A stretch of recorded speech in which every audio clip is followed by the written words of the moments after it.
because uniqueness and individuality in this world is impossible. But Jonathan, you are. Like, this is a unique concept. I've never heard of this before, and I'm so enamored with it. So these puppets that you have, are they, obviously you've had them as far as I can tell, for 15, 20 years. Same puppets cleaned up the whole time? No swap outs?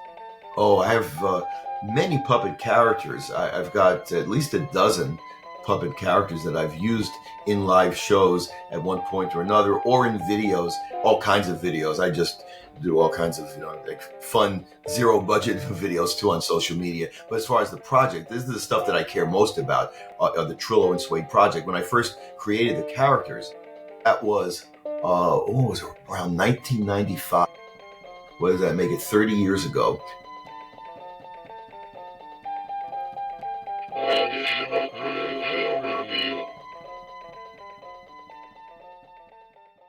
Will you then retreat into obscurity the way I did, away from the scorn and mocking eyes of an ignorant society? Latch on to a more socially acceptable obsession like I found with my vintage podcasts? Something that stirs dark emotions within you, but reminds you that you're alone forever. Just you, your dummy, in a black hole of utter despair. Welcome to Additional Crew, the spoiler-heavy review show where we choose whatever random film we want to talk about. Unless we also get to do an interview. Then we choose that movie, because that's really rad. This episode, we bring you one of the strange guests at the Eerie Inn as a serial killer, trapping a ventriloquist investigator and his wooden sidekick. I am, of course, talking about Rob Margolies' The Dummy Detective, released this year, 2025. This movie will be fun, and for the first time on our podcast, we do get to bring to you an interview with both the director, Rob Margolies, and the writer, executive producer, lead actor Jonathan Geffner. We're excited to have them with us, and we hope this is entertaining for you as it is for us, and it's for them. But before we jump into all that, I have to introduce us. I'm Nick.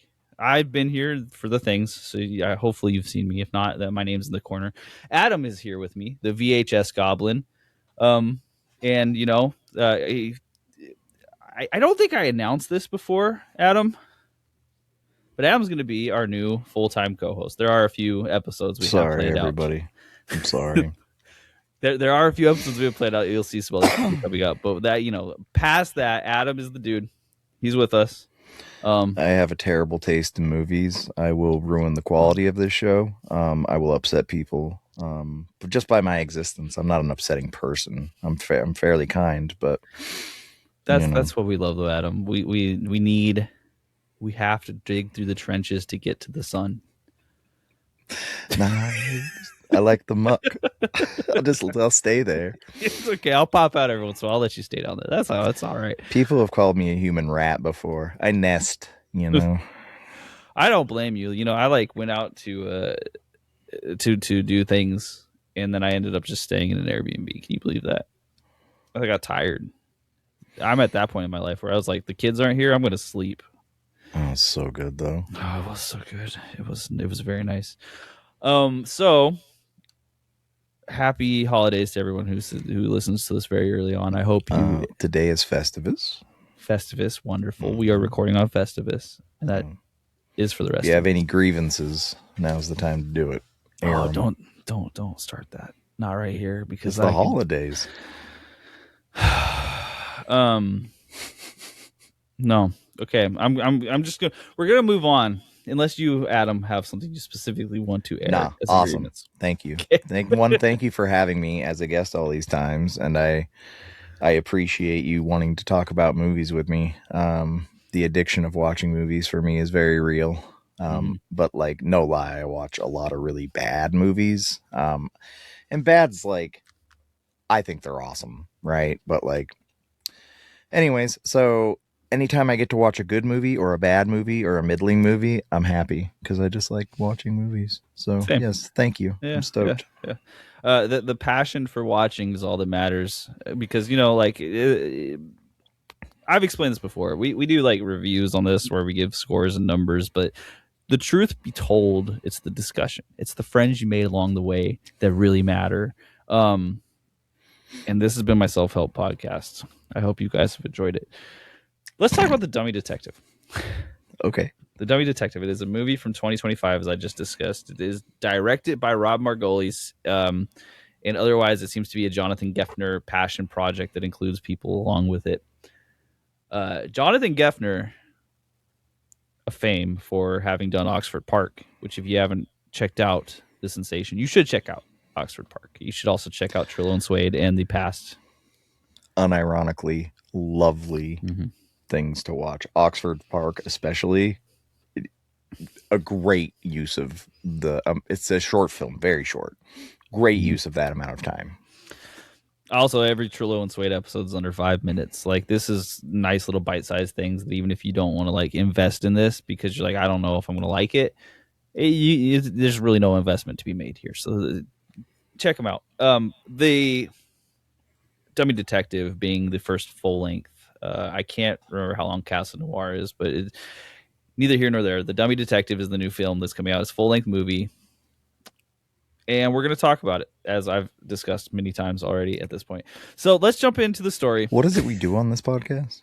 I think we talk about movies, and at some point we review them. But in exceptional cases, we interview people involved. Apparently now that's a new thing. I'm really excited about this though because it's just a cool thing. We get to talk about the people who made the art, talk to the people who made the art about the art that they made.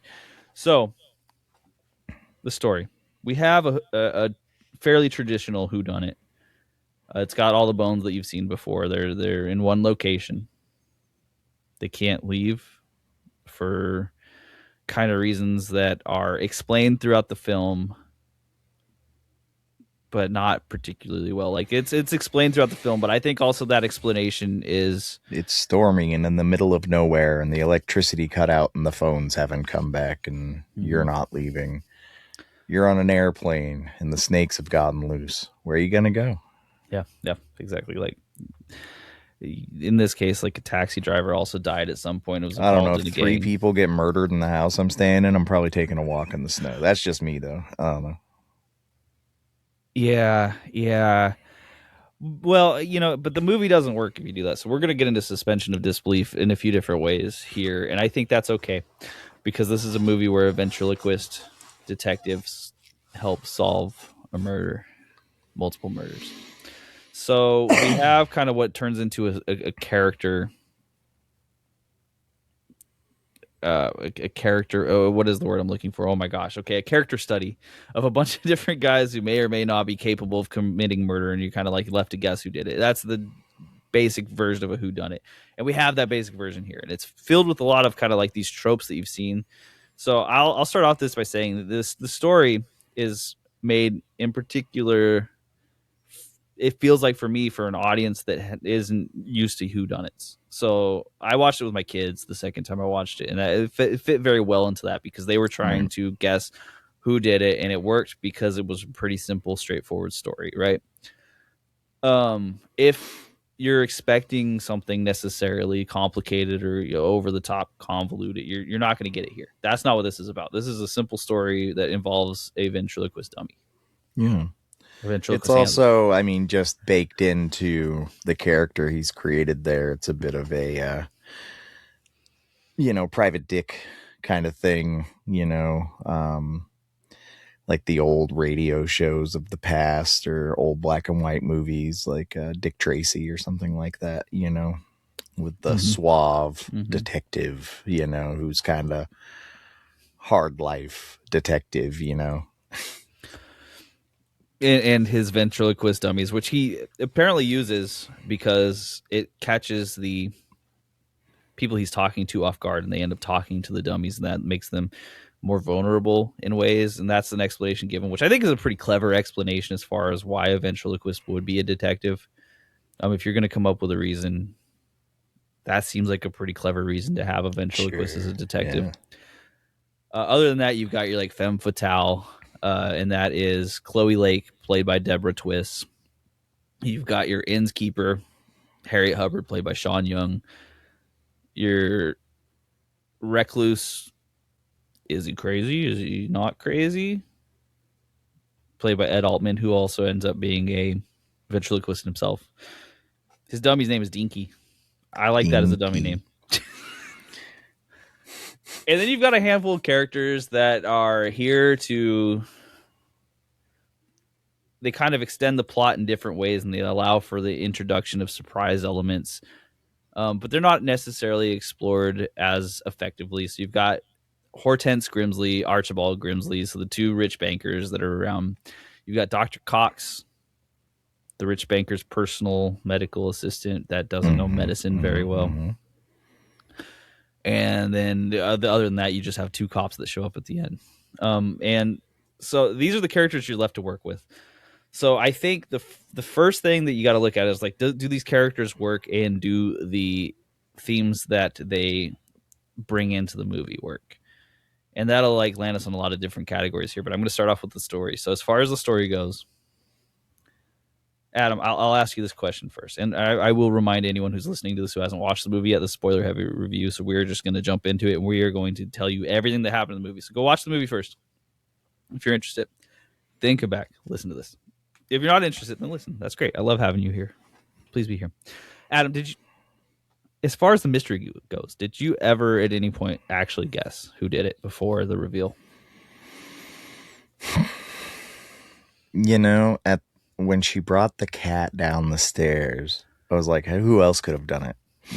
But then I kind of forgot. By the end, when it was like, no, I thought it was a couple of different people. No, I didn't figure it out really. Yeah, because Hubbard made a strong case for it.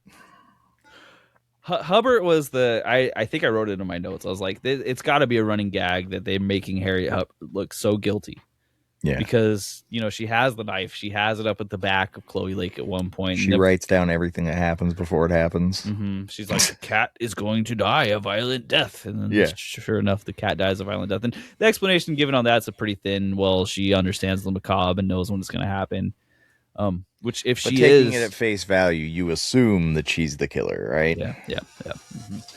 And then you have a couple different plots that make it seem, one, that she's more likely to be the killer, but it also adds another element in. So Dr. Cox, played by Hari Bashkar, is a member of a gang, an ex-member of a gang, the Scallywags.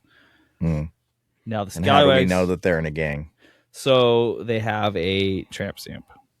What's a tramp stamp?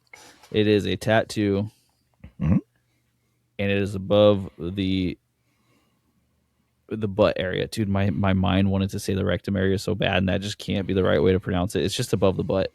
Lined up with the middle of the cheeks? It's not on this case. It is over the left butt cheek. I actually do remember this now. Okay. Mm-hmm. So, and it is a dog skull with some crossbones underneath it. And we find out they're the Scallywags. How does that make sense? Well, let me tell you, Adam. It's a skull. Mm-hmm. So scowl.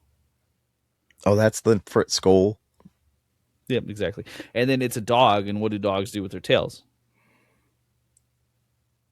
Wag? Exactly, so scallywag. Dude, that's gangster.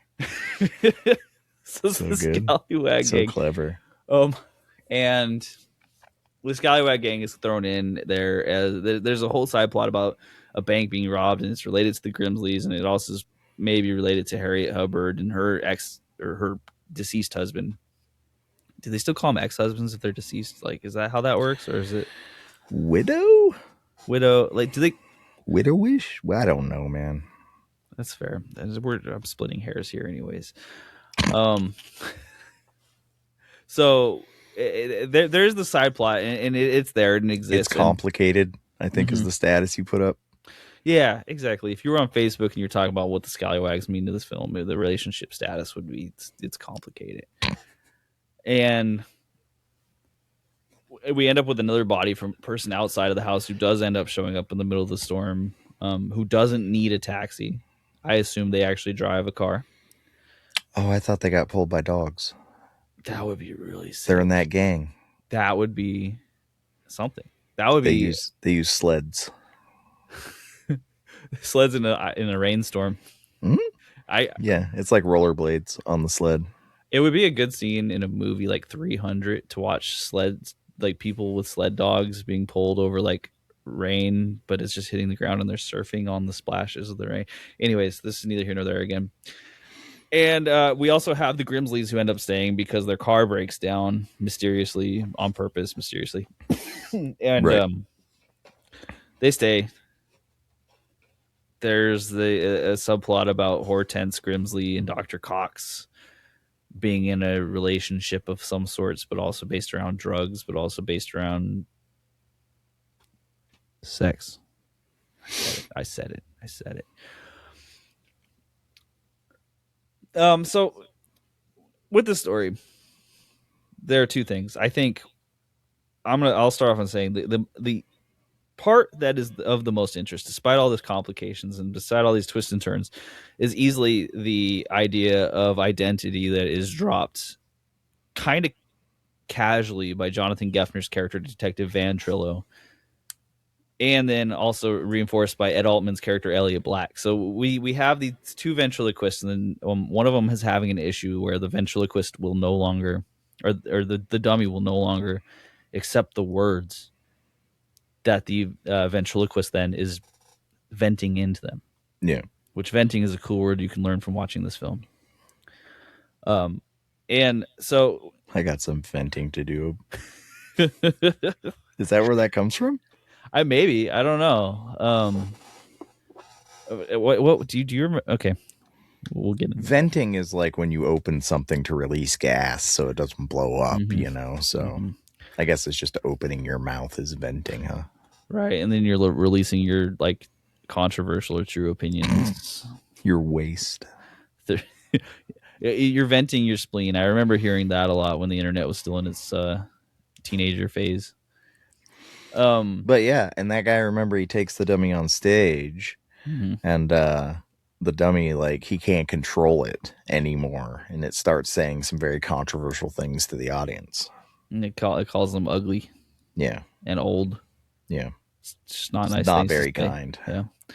And so the Dinky, who ends up, being in a few different scenes and is important as far as the mental status of Elliot Black's character.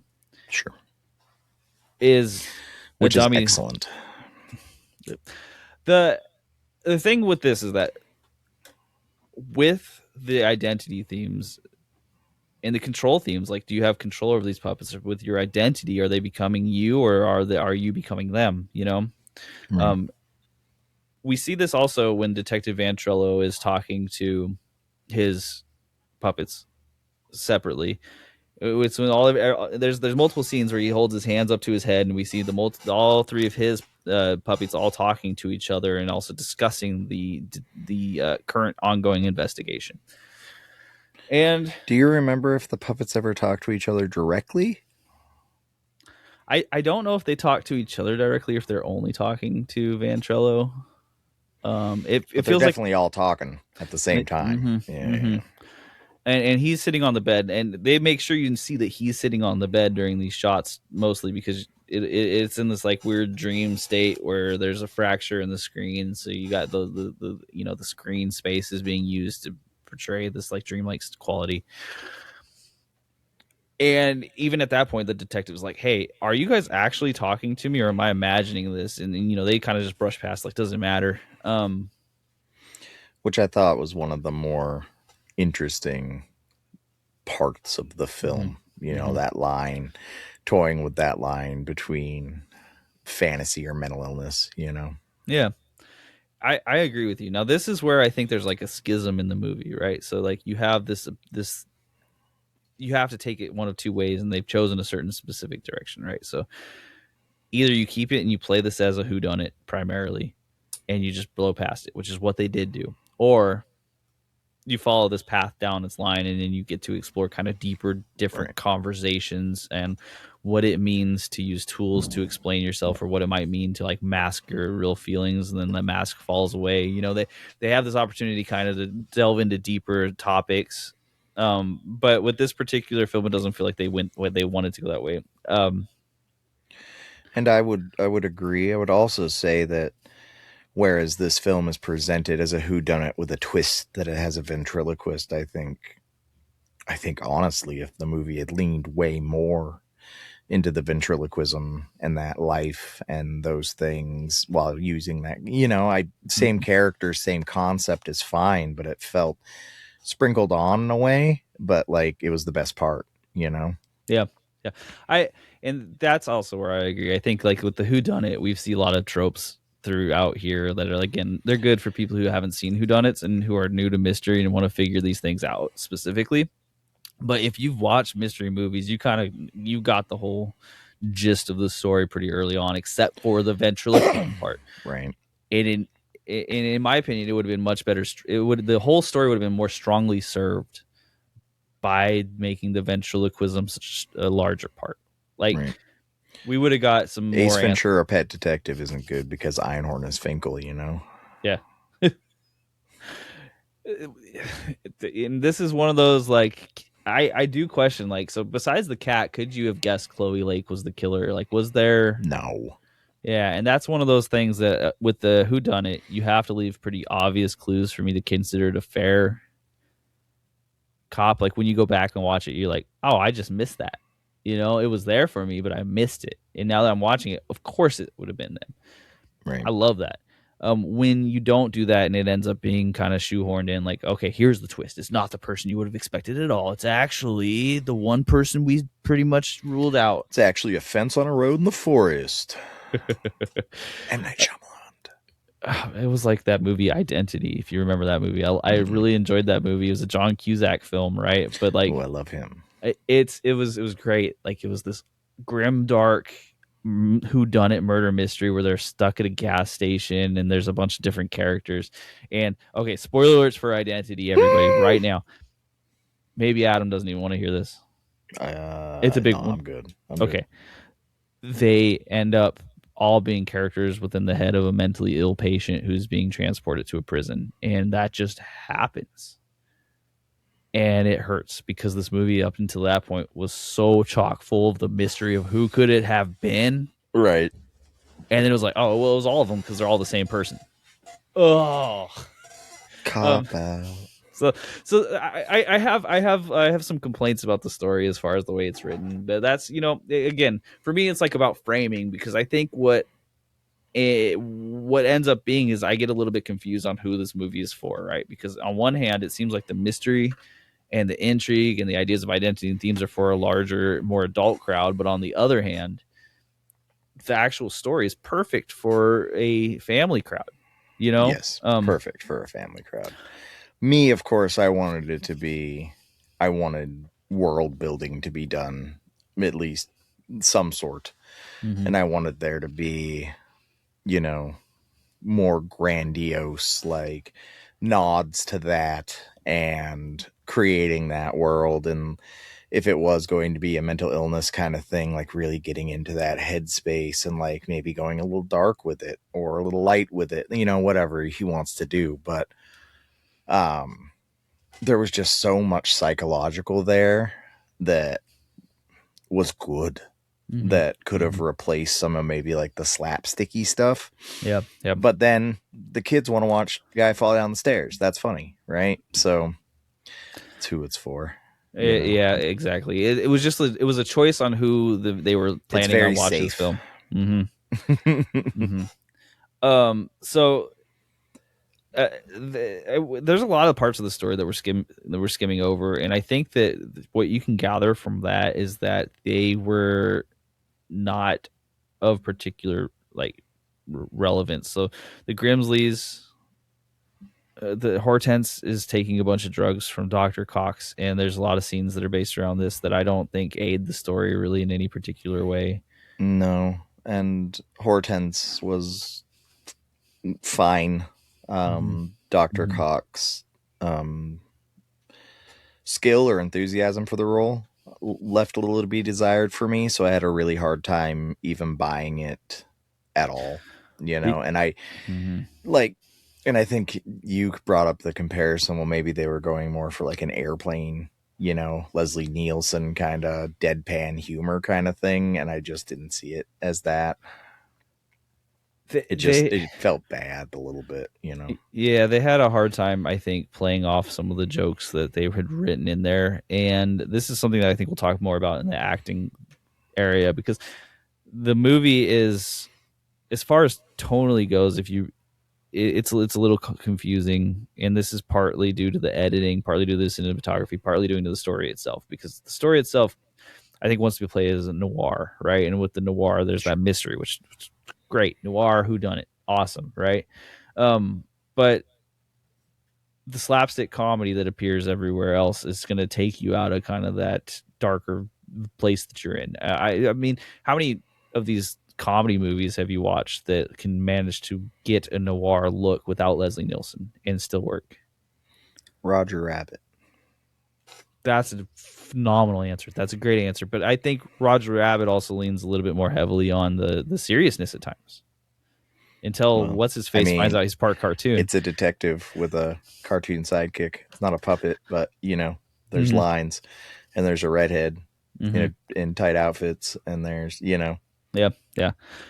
That's a great. That was the perfect movie to bring up, because you got me exactly. But like, besides that, how many comedy movies do you find with Leslie Nielsen?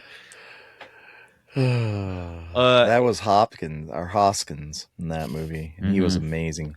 Gosh, dude, Hoskins is like, he is just built like those 40s actors. He was like just stout little. So when I watched this movie, I thought about that movie a lot. I drew a lot of parallels between those two films. But it's, that movie's so iconic because of what it was able to do. I guess you could say that, like Dick Tracy, the movie with Madonna and Warren Beatty had a lot of comedy aspects to it. But I don't think it was a comedy, but yeah, Who Framed Roger Rabbit? Yeah. Because like past that, I was thinking like Spies Like Us or whatever it's called, or that's more of just like a pure comedy. Yeah, right. Because it only has moments where it might kind of look like a noir, where they're riffing on a film that's probably popular at the time.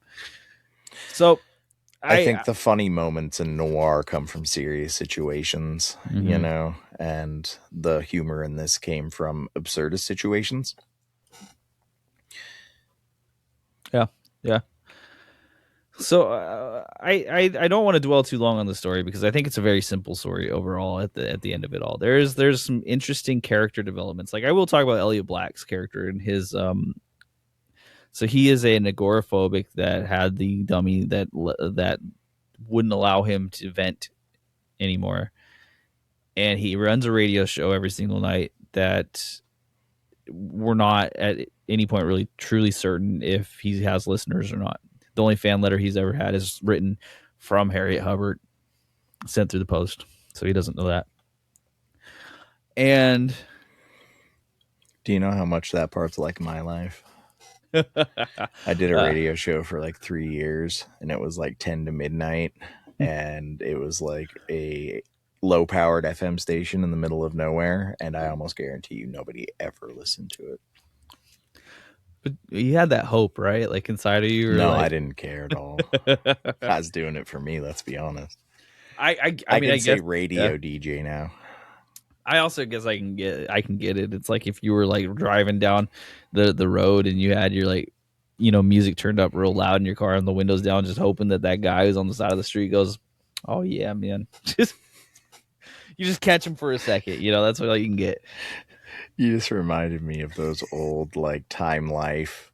Get these records and tapes, and it's like the Van Life one, and the guy's like, "All right now," and it's like Van Life, and he drives by a guy, and the guy's like, "Yeah, keep rocking." Exactly.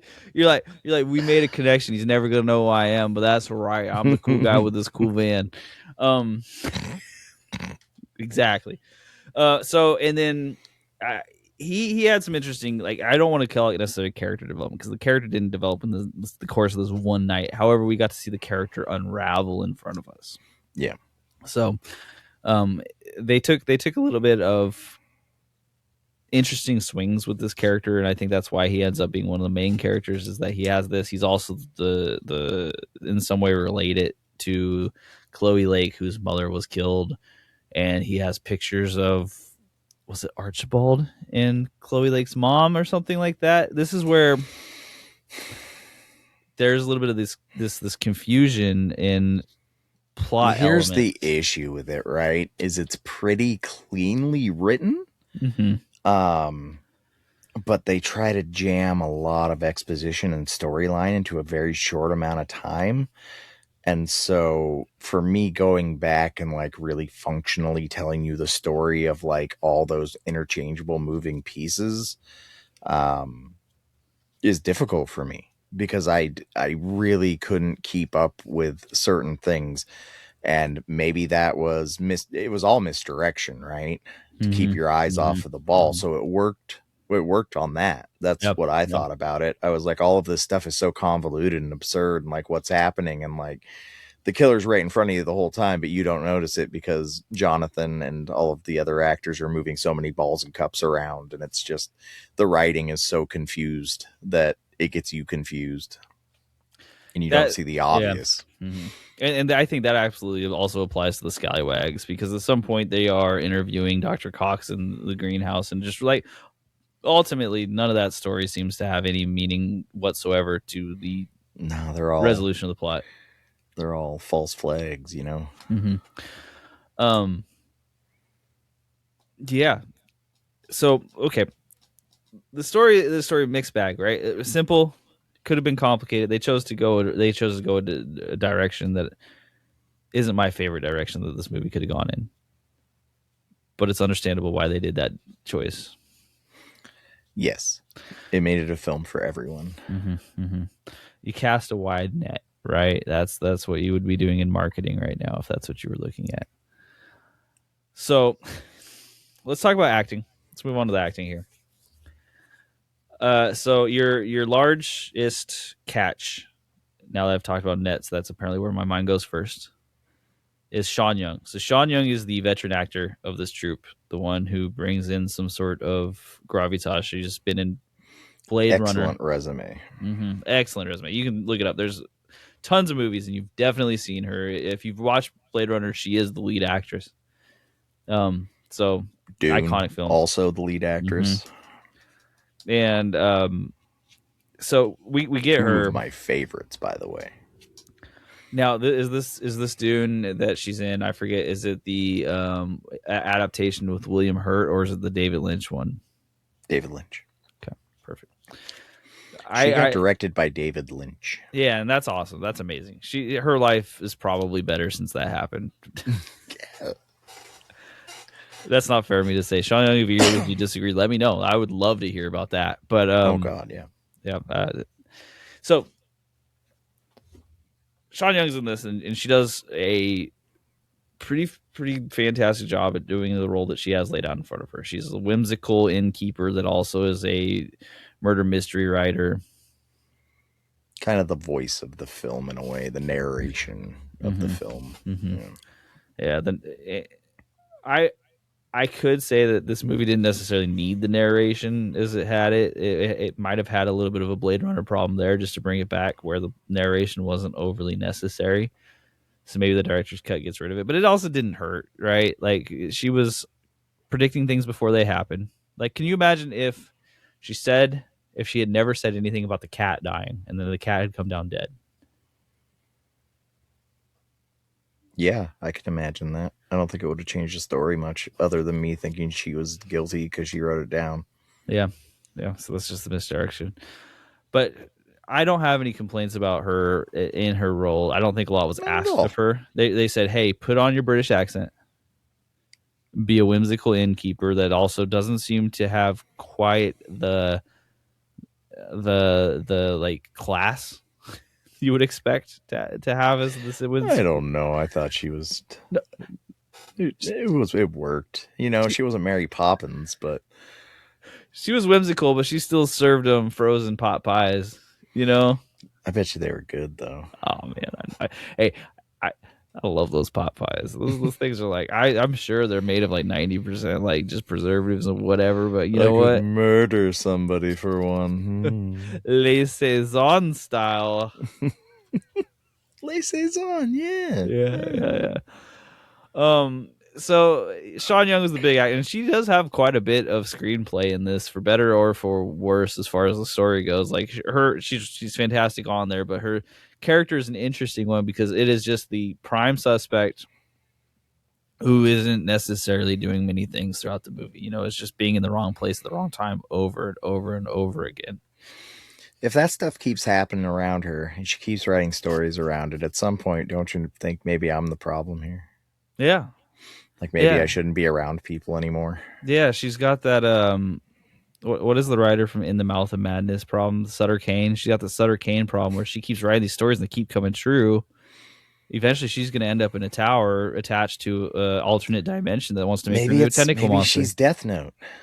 Oh, you know what? This being in the world's end in a northeastern Boston, like in a northeastern town. I didn't say Boston, but a northeastern town in New York. This would be a wonderful segue to make a sequel about a Lovecraftian version where she becomes an octopus creature and ends up recruiting a cult. And the only people that can help save humanity are the puppets. Oh my god, it writes itself. It'd be so good, dude. So man, I love. Okay, Jonathan, you work with us, man. I ain't kidding. We can help you here because there you have a fascinating world to play in. Play with it because that go watch In the Mouth of Madness and then imagine if it was the puppets instead of Sam Neill. Sam Neill's awesome, but you could bring the puppets into this, it would be sick. Trust me. So okay, Sean Young, I would say inoffensive. I didn't think it was necessarily anything amazing, but it wasn't bad, right? So we were good there. Jonathan Geffner, who is the lead actor in this film, also I'm. It's hard for me to rate acting on a ventriloquism level. I don't know enough about it. Yeah, to be picky about it. I thought it was great.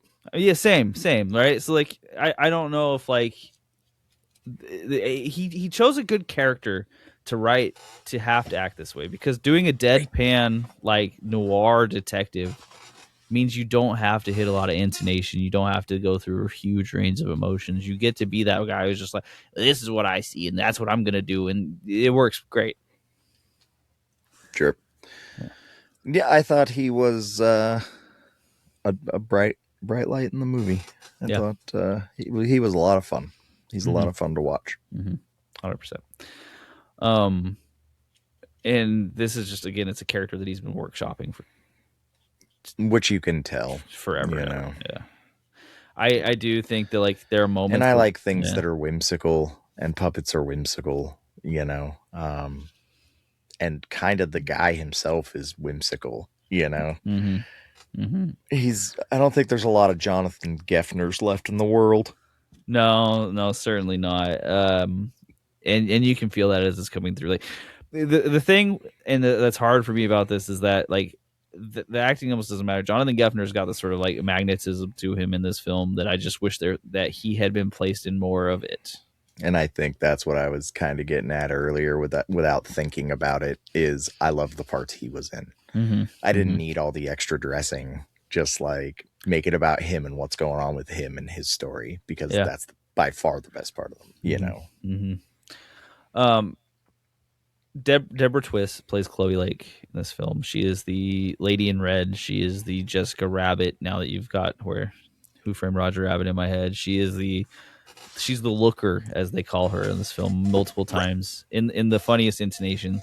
I have to imagine looker is a hard word to say than ventriloquism. Ventriloquy? No, I'm making things up. Don't listen to me right now. But while venting. Yes, while venting. Thank you. So she ends up being ultimately the killer. She is the one that we find out is the one doing it, but she's also the one who hired Detective Van Trillo. So it seems like either she's got very low opinions on his ability to find out the true killer, or I don't have a good or here, actually. That might be the only reason she would have hired someone. I just didn't think about it. You don't during the movie. It doesn't matter because... No, but there's no good answer to it that I noticed. Yeah. Because I asked myself the same question, and I guess I just told myself it doesn't matter. Because ultimately, if she hadn't hired him and there was He no wasn't detective even going there, to go, right? He was going to yeah, Baltimore. yeah. And so if He he had had a just, case in Baltimore, but she called him, I guess, at the club mm-hmm, from wherever, the world's end, and all but begged him to come mm-hmm.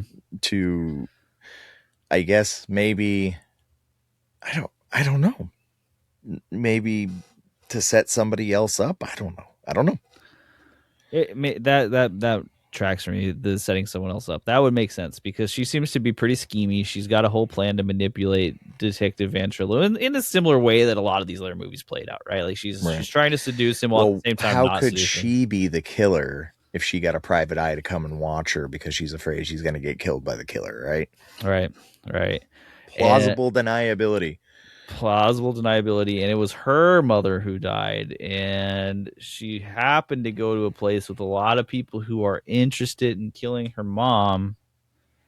And what if they all mysteriously died and this lady who was a crime writer was there? As far as it goes with Chloe, her character, Deborah Twist's acting, I thought that she's one of the brighter spots in this film as far as Yeah. like her portrayal of the character. They asked her to do a specific thing and she did the specific thing pretty well. Um, and she's an age appropriate looker. Like they got her to look very good. They got her to, like do all the things you would need to do and play it off very well as like this, like, oh man, oh gosh, I just need saving. Well, her and Jonathan Geffner scene together, one of the better acted scenes in this movie, and her and Sean Young scene together. Once again, one of the maybe the only scene in this movie that caused me actual stress, right? Mm-hmm. Mm-hmm. Yeah, yeah, right. And so Deborah Twist, she shows up in the movie and Yeah. she does what she's asked for. Now Ed Altman, Elliot Black's character, Elliot Black, the character, Ed Altman is the actor. This is where it starts getting a little bit interesting because Ed Altman is a tale of two halves for me in this film. So like on one hand, he does particular things really well. Like when he's doing his radio show, phenomenal. He seems like the sort of dude who would be doing that when he's on the stage, getting the dummy to talk back to him. Looks great. Again, it's hard with me to ventriloquy venting acting, but it Yeah. felt right. Falling down the stairs, that's really slapstick. That's where it ventures really into like the kids movie territory for me, where the acting is purposely so over the top that it's hard to actually. Never shows him falling down the stairs, though, does it? He's It just at the bottom of them. it shows him like starting to fall, looking goofy, and then at the Right. bottom of them.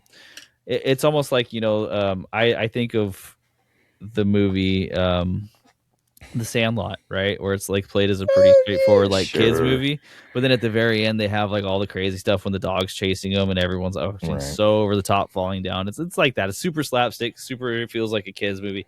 So he does that, and I don't really love The that. actors on this, though, I'm grading on a curve, Mm-hmm. so I'll forgive it. Fair. I do think there are times in this film, like when he stands up in the parlor during the first meeting after they find Archibald Grimsley's body, and he's like, everyone has to stay with me now, we're doing this, and he's like, I have to go do my show. A very play acting feeling, like not, it doesn't feel like they had like a lot of opportunities to do retakes, because that's one of those times where it felt very much like a canned line. And Right. this happens a few different times for Elliot Black as a character, where it's just like, it just takes me out of it as far as the actual mystery and suspense, because he doesn't sound like he's at all worried. Right.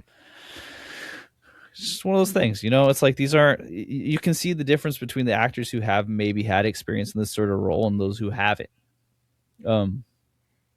They can show up at times, and other times it just kind of falls apart. And Right. Ed Altman's one of those where like I can see the skills there, and I also think that maybe at times, I thought the part he did on the stage with the dummy was an outstanding moment in the movie. And I keep thinking about it when I think about the film. That's the part that I really liked. Yeah, him talking for the radio show, doing that part. I like how he played being trapped and frustrated and like, why is all of this happening around me, and panicked. Like that all played well to me. yeah, it was just like this weird intersection, though. You're right, of this style of story, the storytelling that I'm getting, and then the intersection of this absurdist or slapsticky or one-liner kind of comedy, and it feels like, it just Yeah, hits exactly. it Yeah. runs into each other. And when it runs into each other, then all of a sudden you're like, oh, that's right, I'm watching. All of a sudden you remind yourself, oh yeah, that's right, I'm watching this movie. And I don't like being taken out of it like that. 100%. Like, I think some of those lines were good as far as like the phobias that he had, the like one liners, but they just weren't delivered in a way that had comedic timing, which I think is like, I with acting, it's hard for me to See, I'm tell. weird though, because for me that's comedic timing itself, right? Like, and I don't know if things like that are purposeful or not, but I enjoy the sarcastic humor of it. Right. And that I can I track. don't It's know if it just was intended, but for me, what it is it just feels kind of out of place in a movie where this could feel in place. And right. those lines weren't necessarily lines that you wouldn't find in this movie. But okay, so what else is there to say? He does a good job in places. He doesn't do a good job in other places. It just all these things. But we're gonna talk about the next five, and I'm going slow here for a reason. It's because this is where it gets worse. So let's start with Hortense though. Hortense is Grimsley. We'll make it quick and painless. Yes, is played by Kristen Samuelson. Kristen Samuelson is a person who seems like they do have some acting chops, but is unfortunately in a place with no chemistry with anyone around them. And it plays off that way. And the role that Hortense plays in this film is very strange and questionable. She's rich wife of husband who's a banker who gets murdered, and then she is in distress and needing to be drugged at all different times, and has someone trying to seduce her while she's being drugged, and is like kind of working on it. And then there's innuendos about giant needles, and this is where, to me, I think for sure, like one of the larger weaker parts of the movie. And it's not necessarily Hortense Kristen's fault in this one. I actually don't think it is. It's just unfortunate that she's part of this, because I don't remember her character with very bright and fond memories of that during the film. Like, I think that, like, character written to be disliked, yeah, but at the same time, yeah. And I think she played the character that was given to her, and I think she played it adequately. She felt like, to me, like her like, maybe, and I'm inserting thoughts into the actress' mind, so this could be absolutely wrong. I do admit that immediately, but like, it felt like there was a confusion in what sort of role she would be playing here, because her role, she felt The very angry wasp, right? yeah, and also very comedically angry wasp. Like, oh my gosh, I am just out of this. Give me my Right. drugs. But it's more of that trope, like the 50s trope of like the rich individuals, like, before they became likable, the rich guy and the rich lady on Gilligan's Island, just insufferable because they're rich, right? And like intolerable and intolerant, and but they were very tropey. Her and her husband, who I'm assuming we're going to talk about, the big fat banker, and the trophy wife idea, right? The super fancy couple. Yeah, let's go ahead and talk about Archibald Grimsley right here. So that's David Lambert plays him, an actor who, according to IMDb, which when I'm reading some IMDb profiles, it's just funny the stuff that gets put on there. He was a investment banker who has left investment banking to return to his true passion, acting. But they made him act like a banker and an indignant banker. I think that's probably interesting. You're like, hey, were you mad as a banker? Yeah. Okay, do you want to play a mad banker? Yeah. Then why not just stay at your job? But this is me postulating, neither here or there. Brother, okay, slow down. Okay. Slow all the way down. You got your brakes on? I got my brakes. How many years was he an investment banker? Okay, let's see what the IMDb says, because it says, after raising a beautiful family in a successful 50-year run as an investment banker. That's enough. Thank you. Okay. So he was an actor. And he's such an amazing method actor that he put 50 years of time into playing this role. Oh my gosh. Okay. Well, this, maybe is giving me a whole different insight into Christian Bale, whatever. Yeah, you didn't do 50 years. You didn't even get the Ethan Hawke in Boyhood, not even the same. Like 16 years. Get out of here. Get out of here. 50 years. Okay, so as you might be able to tell, Archibald is one of those weak links where you can tell the quality of the movie is a little different in times, because Archibald is an actor. He's not selling me in any way, shape, or form is really anything. He's kind of like just indignant and mad about everything. And they created him with that physical tick where he's like sucking on his lip the whole time, but it's like supposed to be like gritting through his teeth and talking, but it looks more like sucking his lip, like the physical part of the acting I didn't buy. The line delivery, there was very little for me to. It's not like he had a monologue. So, No, they kill off his character rather quickly, and I think that might have been a blessing for most people involved here. And that sounds harsh, but unfortunately, Archibald's character, not likable, not supposed to be likable, but also for me, not particularly believable in his insufferability. Like, if you're a rich guy who's going to be this insufferable, this could be a story issue. Like, you're going to be way more insufferable than you are, not just go along with the flow, right? Or you're going to just like, I don't know. It didn't feel good for me. So that's one of those characters that really threw me off. And there are a few characters in the acting that throw me off. Hey, you know what though? Grading on a curve, he didn't do so bad. Tried. There was effort. There was effort. And he got his head bashed in with shepherd's pie. He did. Honestly, when I think about the ways that you could go, death by shepherd's pie feels okay. At least he wasn't in the shepherd's pie. It's unique. Okay. Adam, I'm going to want you to start off on this one for me, okay? Because I'm going to throw you a curveball here. Dr. Cox, Hari Bhaskar. Mm-hmm. Yeah. How would you describe Dr. Cox's character in the acting? Let me explain it. I'm going to tell a story. Okay. And you may not understand where I'm going with it, but when I get to the end of it, you'll understand what I'm trying to say. Okay. All right. I'm here with you. So there was this documentary that was put out, I think in probably the 60s or 70s. And it was about this deer. Okay. And he lived with his dad in the woods. And one night or day or something, his dad gets shot, right? Okay. And so this little baby deer's all alone. Okay. And sad. So they've got cameras on it the whole time. It's crazy. And so this little deer, you see it start becoming friends with the other animals in the forest, right? And they kind of teach him how to laugh and love and how to move on with his life and deal with the loss. And like, so it's kind of one of those redemption arc stories and like growing up and like getting into manhood and things like that. And within this movie, there's this subplot of this, it's like a rabbit that talks. And he said, like, and this is like kind of what Dr. Cox, like how this resonates with me, is if you don't have anything nice to say, don't say anything at all. Okay. I see.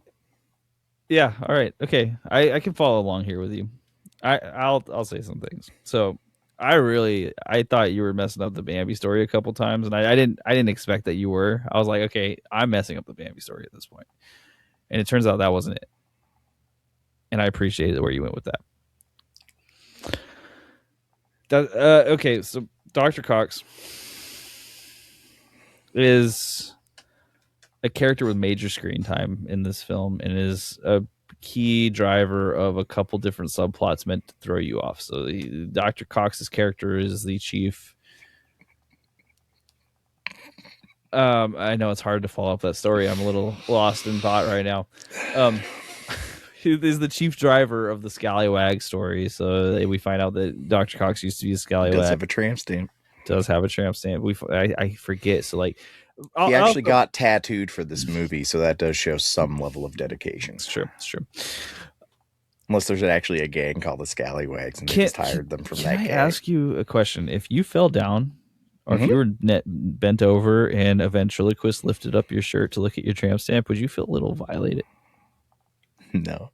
Okay. All right. I'd be like, come on in. Was that you or Suede? I'm a different kind of dude, though, so. Okay. So that's how I just turn around and wink. You know what I'm saying? Ding. Little ding noise would happen. A missed opportunity to not use little Suede's hand to lift up the shirt. I'm going to say that right now. If you guys are listening, awesome. That would actually be pretty awesome. Is that little hand coming in and? I see it. Yeah.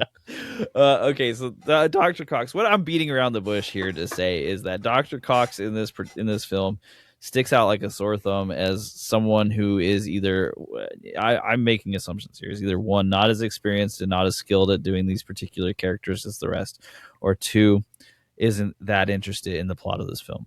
And you can kind of feel that in the acting style, because Dr. Cox is used a lot and is not, in my opinion, effective at selling the character that they're supposed to be in this movie. And it's an unfortunate character to not be effective on, because it's used over and over and over again in different plots.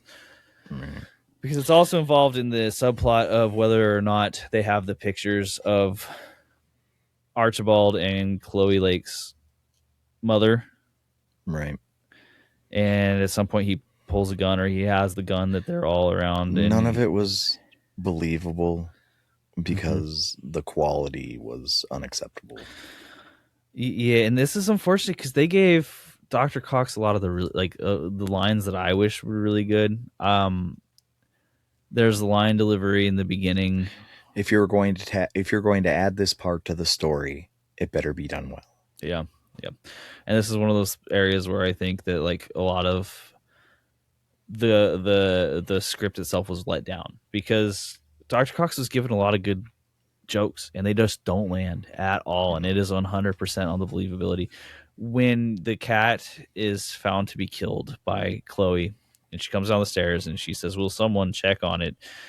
And Sean Young, doing the greatest, goes, will you go check on it? You're a doctor. And he goes, me? I'm not a veterinarian.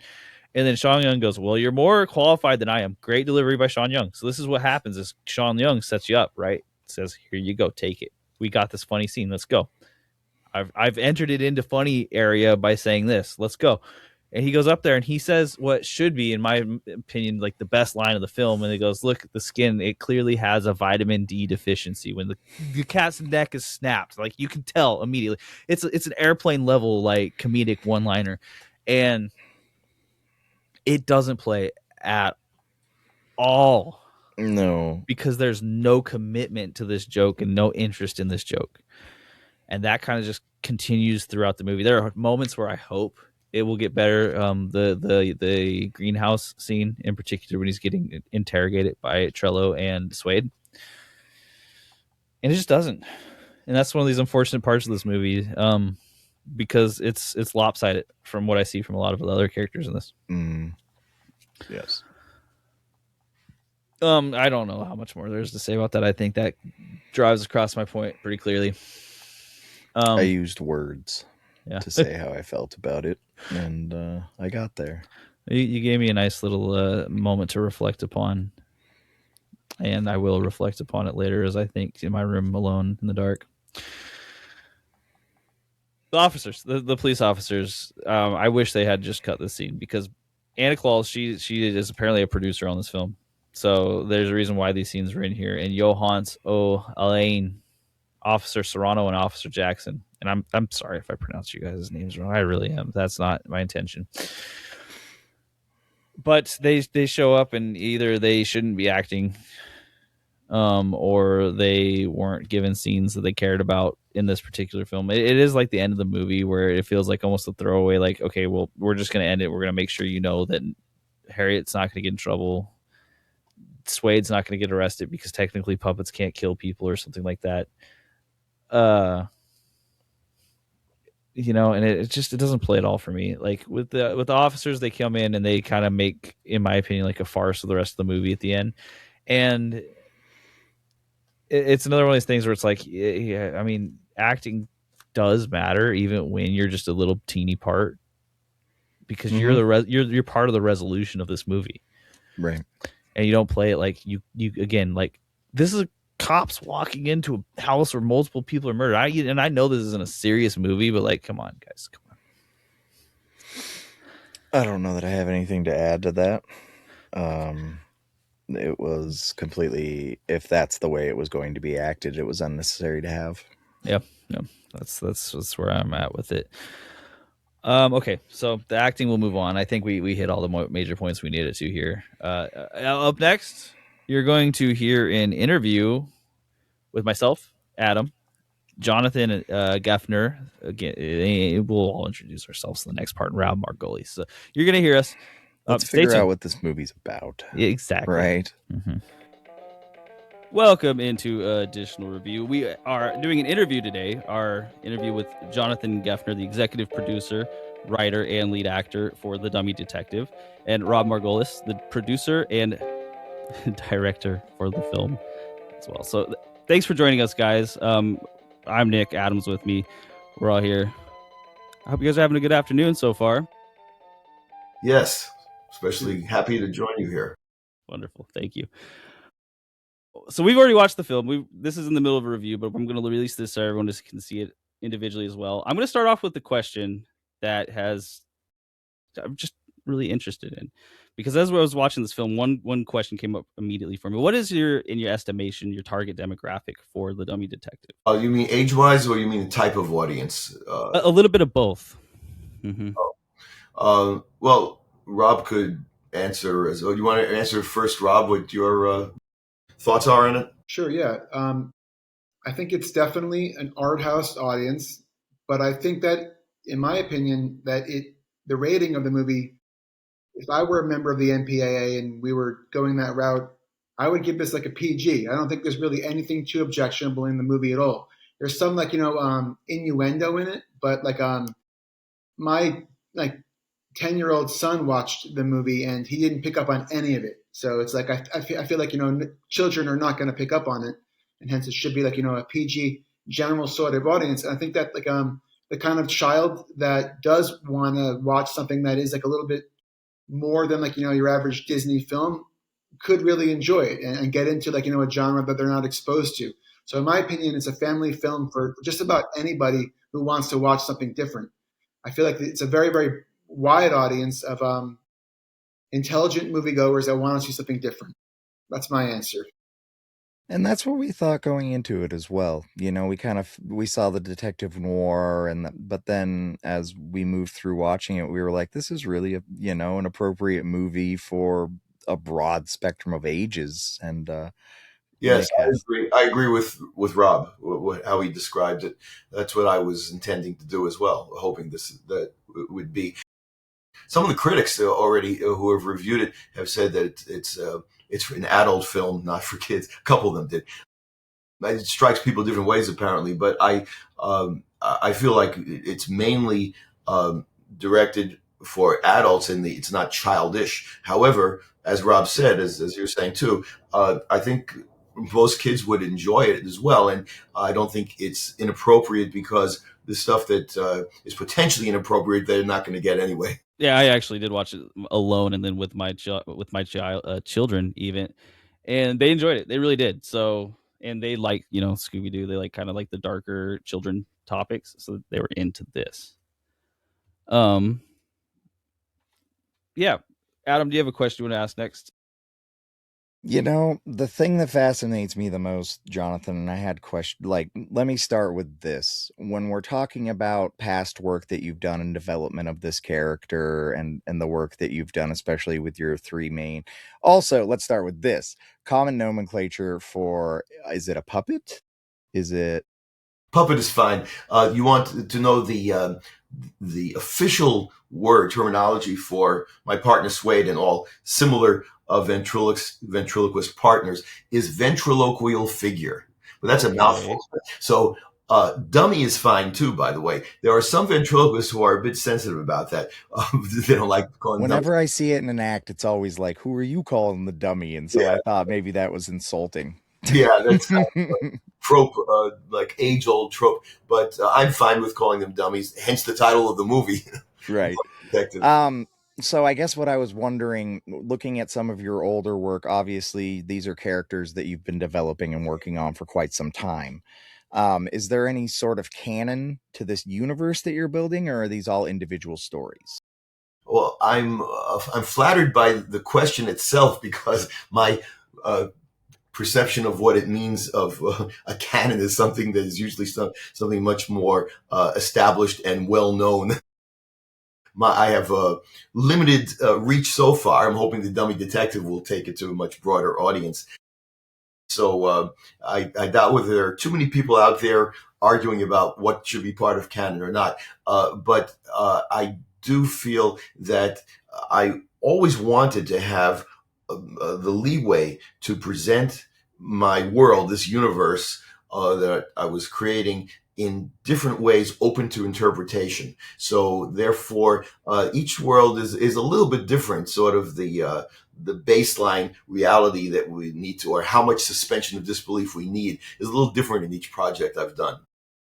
Okay. Excellent. So let's say in the Dummy Detective, the dummies are not family members and actual like individual entities. Well, yeah, they're not apparently autonomous, but I did want to leave that question open. I didn't want to say apparently, because I wanted the viewers to wonder, and I didn't want to give an answer about that exactly. Like, could they possibly be autonomous, or is it all in Trillo's head and in Elliot Black's head, the other ventriloquist who's in the movie? Wonderful, and that did play through, I do believe. So I'm going to ask a question about the process here a little bit. So when the dummies are speaking off, and you're not on screen, Jonathan, do you still practice? Are you still venting them at this point, or are you doing an overdub? Any scenes where we start off with a puppet in proximity to me, where I'm holding the puppet, whichever puppies, we have a couple other puppets in the movie as well. He's the main one, Swade, who's sitting here.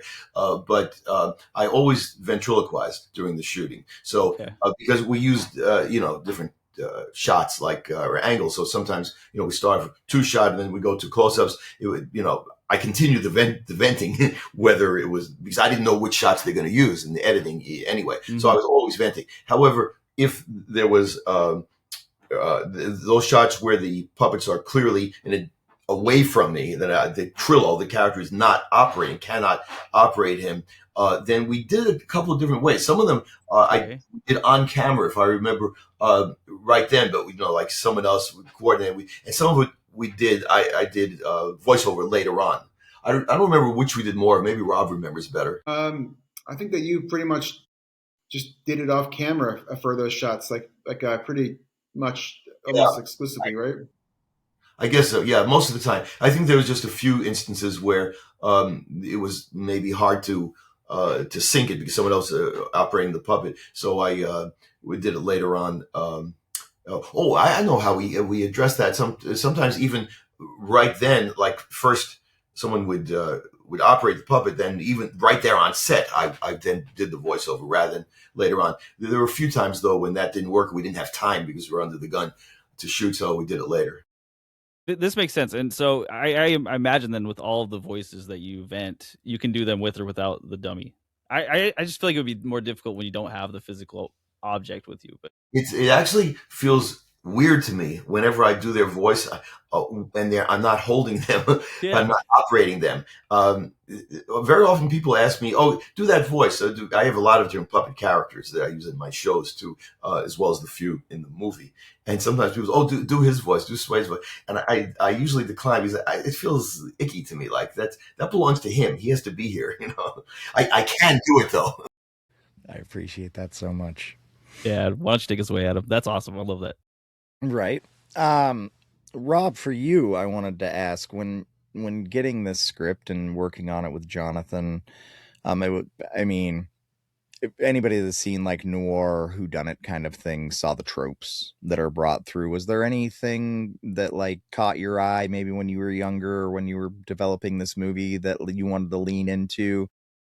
I got a bit of a clue feeling from the home, and the inability to leave the house. So that kind of trope of being trapped in an environment that you can't leave. But is there anything that was like inspiring to you or inspired you during this? Honestly, that's a good question. Like, I guess just like how different it was. Like, it was definitely like it's not something that I've ever tackled before, and I was just going for kind of making it like its own voice. But like I'm a big fan of like Gosford Park, and just like having something that like is sophisticated on that sort of level. But like I mean, for that kind of movie, I would never show my children. Like they'd be bored after 5 minutes. But I think that like adding in like the puppets for this movie adds like an element to like Gosford Park that kind of like I mean like how often can you say like like a Jim Henson and Gosford Park in the same sentence in a sense, you know what I mean? And that's sort of what like mostly like intrigued me to the concept initially. It's just like the blending of two worlds that are never like blended. Yeah, I think that's what intrigued me most. But of course, like yeah, it is it's sort of similar to Clue, but I think it's also so different in a sense. Um, It was kind of. Did you ever like Seven Keys to Baldpate? Did you ever watch that production? I haven't. no, Yeah, it never. had a lot of like that vibe too. That's like an old play. But it reminded me of all of these, and it definitely not unique in its very own special way. I'm going to say that I thought in the movie the uniqueness of the ventriloquism and the kind of like touching on what is it that is happening with the ventriloquists. Is this a conversation? Is this a possibly a mental illness? Is this a superpower? What is this that is causing? There was such an intense moments in this film that I thought brought such like a depth and a complexity to it that would be completely impossible. Well, then it fascinated me. And then going back and kind of looking at and I'm going to call it canon, Jonathan, because I'm the one doing it. Okay. Um, Looking at the canon of these characters and how they've been developed over time. The grandma character I love her. When you show the photo, let's say in Oxford Park of the family, right? And you have the puppet grandmother, Sarah, and all of this. I understood this movie so much more, I feel like, because I was like, I get it now. I get what we're looking at. We're not looking at an obvious slap in the face. This is just a guy with a dummy doing detective work. There's a whole underlying story there of, I guess the question is, I'm not sure what, and is that the intention? Like, we're not supposed to know? Well, I alluded to earlier when you asked me a question about this, about the canon, how each of the projects I've done are a little different in the manifestation of this weird universe, but they're all within a weird universe in my mind of playing with the line, exploring the line between reality and illusion. So in Oxford Park, it was more supernatural. It was more the way I wanted to present it was a world in which puppets and humans do intermingle and even interbreed. So that's more far out, more of a fantasy kind of concept. This is my first feature film because I did also another short film a few years ago, Casa Noir, which is a parody of Casablanca, and that was also more along the lines of Oxford Park. For this one, I wanted to be a little different, a little bit more realistic, in the traditional sense of I wanted everything to be plausible, at least physically plausible, that things could be more reality based as people know it. But I didn't want that to be a slam dunk. I wanted the possibility to be out there that there might be more going on, that maybe these puppets really are autonomous, and maybe there is some deep psychological illness that is kind of inherent in ventriloquism. But I didn't want to give the audience the answers. I want them to draw their own conclusions. That very strongly came through. And Jonathan, I'm going to say it was my favorite part of the movie. Oh, glad you liked it. I'll ask a question about this specific film in regards to like the backstory in it. So Elliot Black, the character of Elliot Black, the lone radio show host, right? As far as it went with the crew and people who were shooting with him and Elliot, Ed Altman himself, what was the consensus? Did he have listeners? Well, if I could answer what I think, what was in my mind about it, but I really can't speak. I'm not sure about cast and crew. Maybe Rob has a better idea or some sense about that. If anyone talked about it that I'm not aware of, because I don't remember being privy to such discussions about that. I don't know. Does Rob, do you know about that or think? You kind of answered it yourself through the voice of Harriet Hubbard, who played by Sean Young. You said in the script, and this is what when I first read it, this is kind of, I had like a one vision for it, and that's like maybe a couple of drinks and a couple of drunks in the nearest bar, But on that particular night with the storm, I don't think that the signal would have transmitted. So on that particular night where the story takes place, no one was listening. But in general, There might have been one or two drunks somewhere in a bar. Wonderful. That's my thought on it. Yeah, that's what we were hoping. Yeah, that's pretty much what I was thinking as well. But I also, at least in my mind, wanted the possibility, considered the possibility, especially in the last scene, which I won't give away spoiler, but the kind of shocking thought occurring to Trillo that maybe no one has ever listened to his podcast, his radio broadcast, but we don't know. I mean, it could be because he's so disconnected from reality more than we might have thought, that it's possible that he never even hooked up his radio properly to the signal all these years, and he thought that he was logged in. He never was, and maybe no one has ever heard his show, but we don't know. I really love that answer. That's so good. Yeah, Adam, why don't you take us away? So what I guess earlier in the clarification, I think I got to the answer, but in this film, are the puppets an extension of the character, or the puppets individual characters? And I think Rob and Jonathan can both answer that on their own. Did you direct them as individual entities within the space, or did you direct them as an extension of Jonathan's character? That would be for Rob. I definitely wanted them to have their own voice and feel like they were their own characters for sure. Just because they're so different than the character of Trillo himself, who's played extremely serious, and he's a straight man of the story. I feel like Suede would be a straight man as well, but he has a much more sort of sassy, direct, blunt sort of viewpoint that Trillo might not always have per se. I think Trillo has more tact than Suede would have. And as far as the other puppets go, Ezra, is very different. He's more of he's much more immature than Trillo or Suede. And then and of course Miss Levinsky, of course, is so different. She's like an old Jewish woman who I don't think Trillo could ever be, for that matter. So yeah, they're all completely different in my opinion. I definitely wanted to treat them differently as well. And when we were looking at the scene where he has, and this is the other gentleman, is on the stage and his puppet starts dunking on him, right? And was that flashback a reality, or was that flashback did that actually happen in the movie, or was it just his idea? Did the puppet actually talk trash on the whole crowd?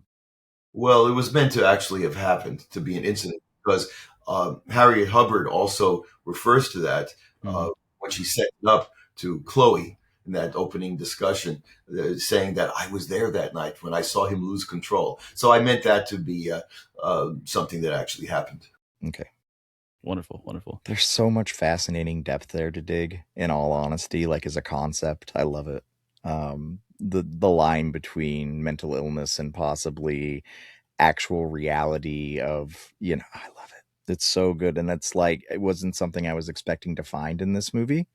And that's why I have so many questions about it. And one of the big things I'm about in films, you can tell an artist when an artist is doing a passion project and something they love is when they've taken the time to world build or build out their character and like actually have heart and soul built into what they're doing. And it's not a one-off thing. And once I started digging through everything and watching this, I appreciate your art so much. And I appreciate the time that you've spent thinking about how this world works and what it looks like. And because uniqueness and individuality in this world is impossible.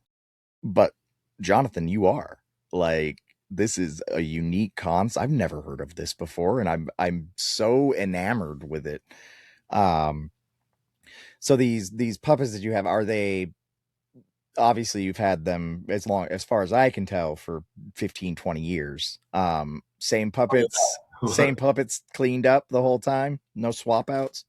Oh, I have many puppet characters. I've got at least a dozen puppet characters that I've used in live shows at one point or another, or in videos, all kinds of videos. I just do all kinds of, like fun, zero budget videos too on social media. But as far as the project, this is the stuff that I care most about, the Trillo and Suede project. When I first created the characters, that was, was it around 1995. What does that make it? 30 years ago that I created those characters, and then gradually developed and wrote various scripts, screenplays.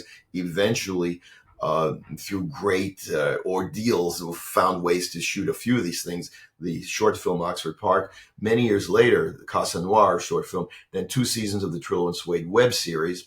Finally, a feature film. I've written several feature film screenplays that I haven't been able to produce either. Hoping maybe I'll get a chance to do one more, at least after, depending how the Dummy Detective does. But Oxford Part 2, The Rise of the Puppets. Perhaps, yeah, that's a possibility. It's like Terminator, but with puppets. Well, I left that open, that question, to entice people to want to see more if I could ever do it. But I'm very happy that I was able to connect with Rob. He approached me a couple of years ago. I don't remember how he heard of or saw some of my work or something. And we discussed this. Actually, it was probably 3 years ago by the time we finally, worked out how to do it.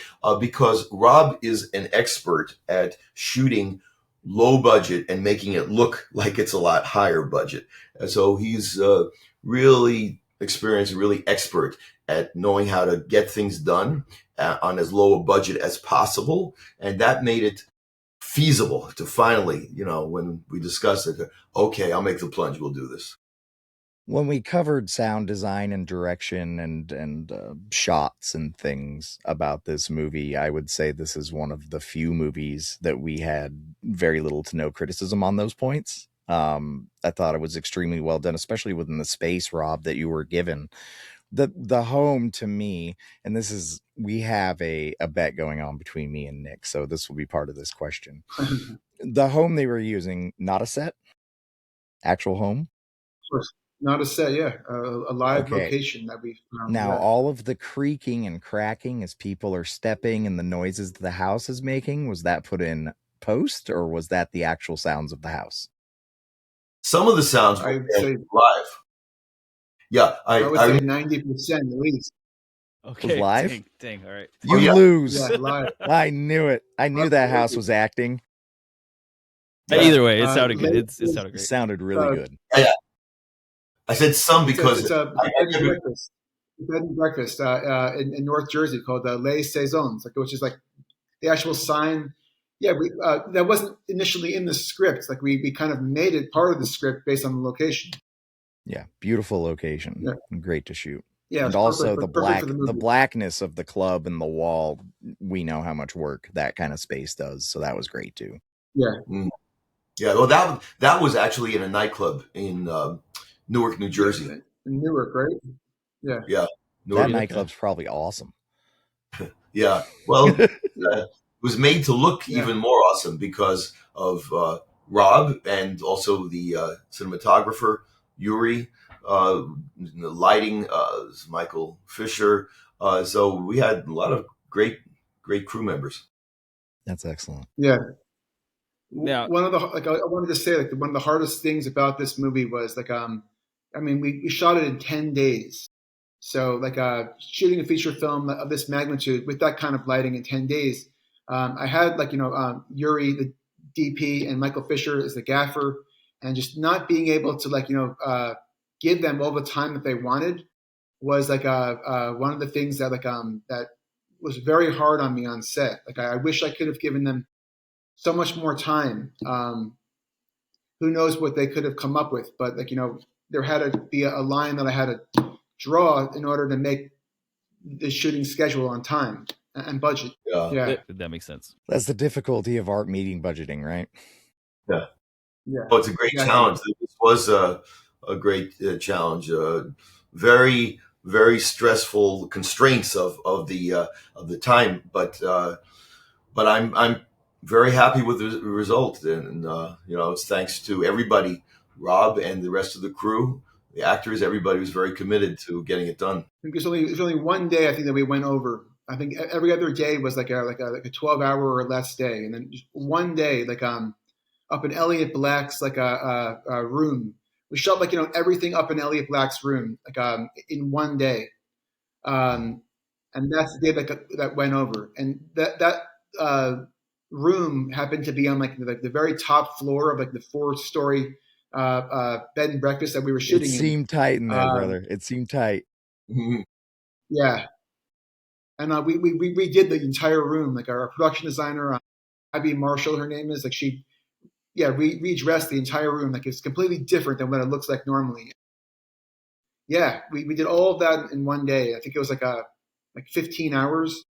So taking that into account, a 10-day shoot, every day on time, and it's one day, 15 hours. I think that I'm impressed by that hardworking crew. Yeah, Rob, was it 10 days at the inn, or was that including the nightclub? I forgot because I thought it was an 11-day shoot, but maybe it was actually 10. There was also one day off in the middle for people to recuperate. But it was either maybe it was either 10 or 9 shooting days. I thought it was 9 shooting days at Les Saisons, and then one additional day, if I'm not mistaken. You're probably right. It's probably only 10 days of actual shooting. Yeah. That's awesome. Yeah. Well, go on. I was going to say, in respect to your all time, because I've already had you for a little bit longer than I said I would. Is there anything specific you want to shout out for, a social media shout out that I can clip for you guys? I would love to give you opportunity and space so we can post that.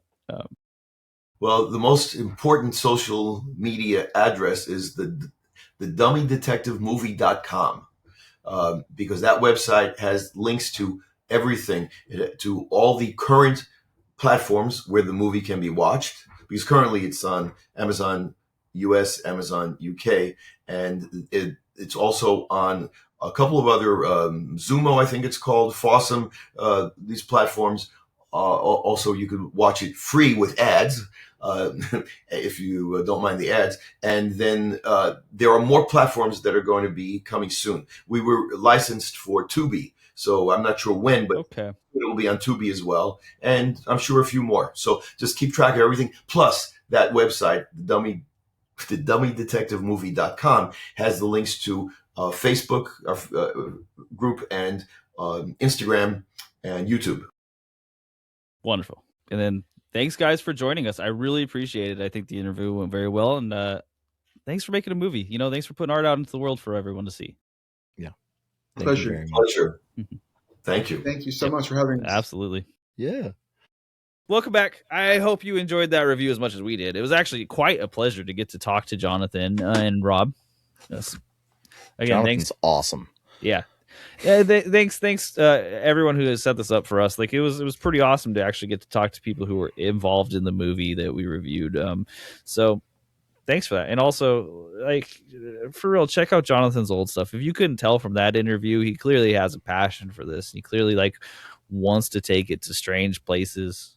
I think I heard at one point human puppet inbreeding. Yeah. So if watch that, it changed my whole mentality about this movie and about him.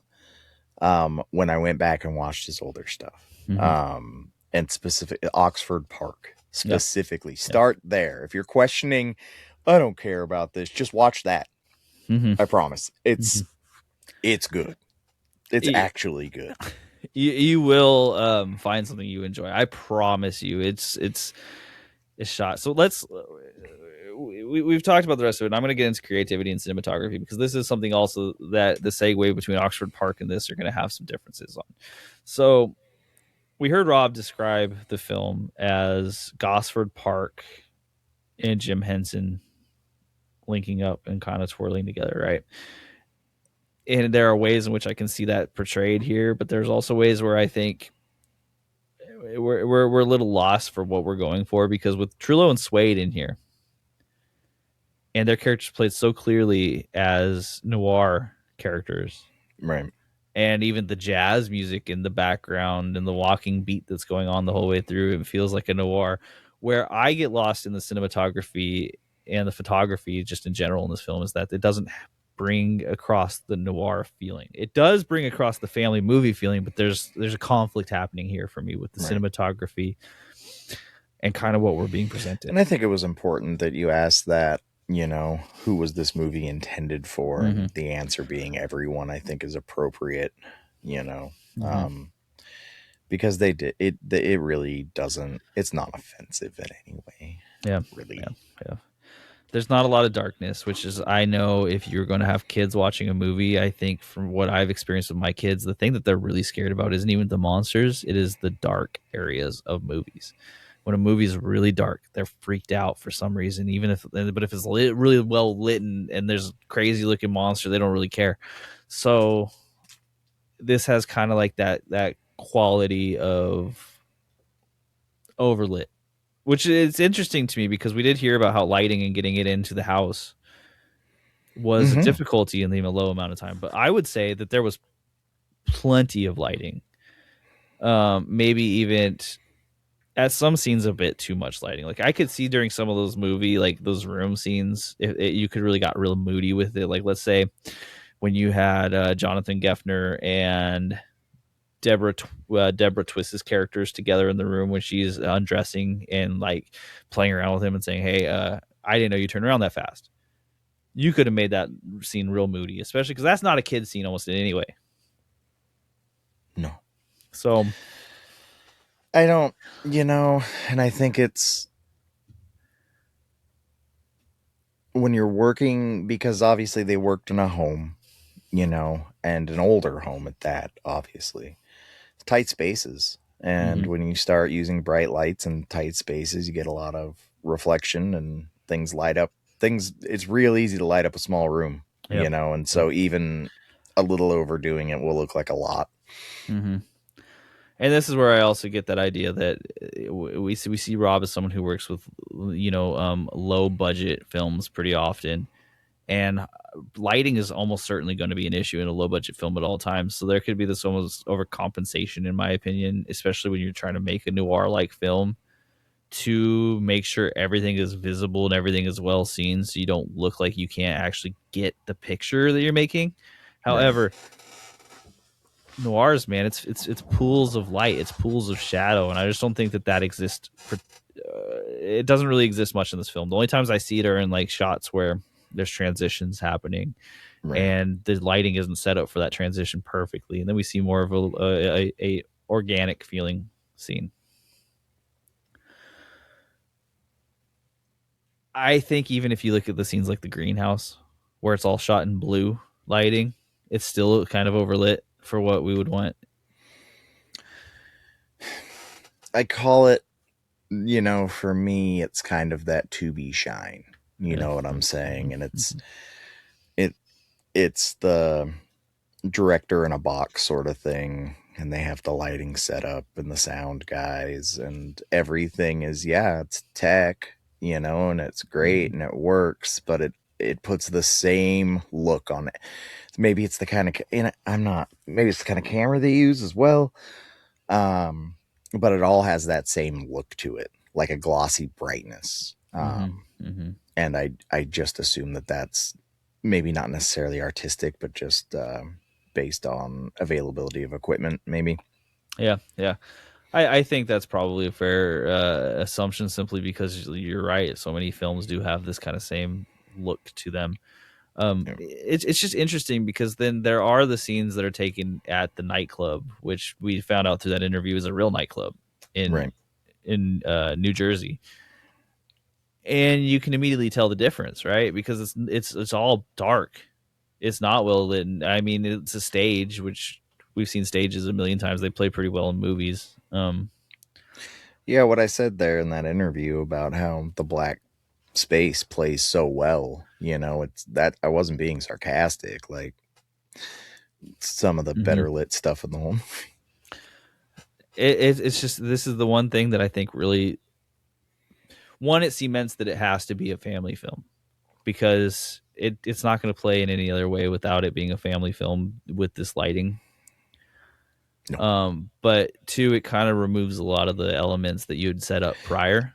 I mean, you say that about the lighting, right? But there's plenty of movies that look like this that are not family films. It's just, it's got that shine to it, right? And like, it's just, I love you, Jonathan. Movies of a certain production value just can't afford better than that, I don't think. And that's not a knock on anybody. Anybody that's doing art and putting it out there, I have a great amount of respect for. And I actually kind of really love parts of this movie. But there's certain things you can't overcome without a budget. And this is his first foray into a movie. And I hope that he has untethered success with it and is able to do what's really in his brain, you know? And making a movie and getting into the production of it is, I'm certain, a very difficult endeavor, especially when you don't, like, you've been producing it on your own. What I will say is that this is where seeing previous works hurts this film, because if you're watching Oxford Park, if you're watching Trillo and Suede, it seems to have a much better understanding of the darkness and the contrast between light and dark than this movie does.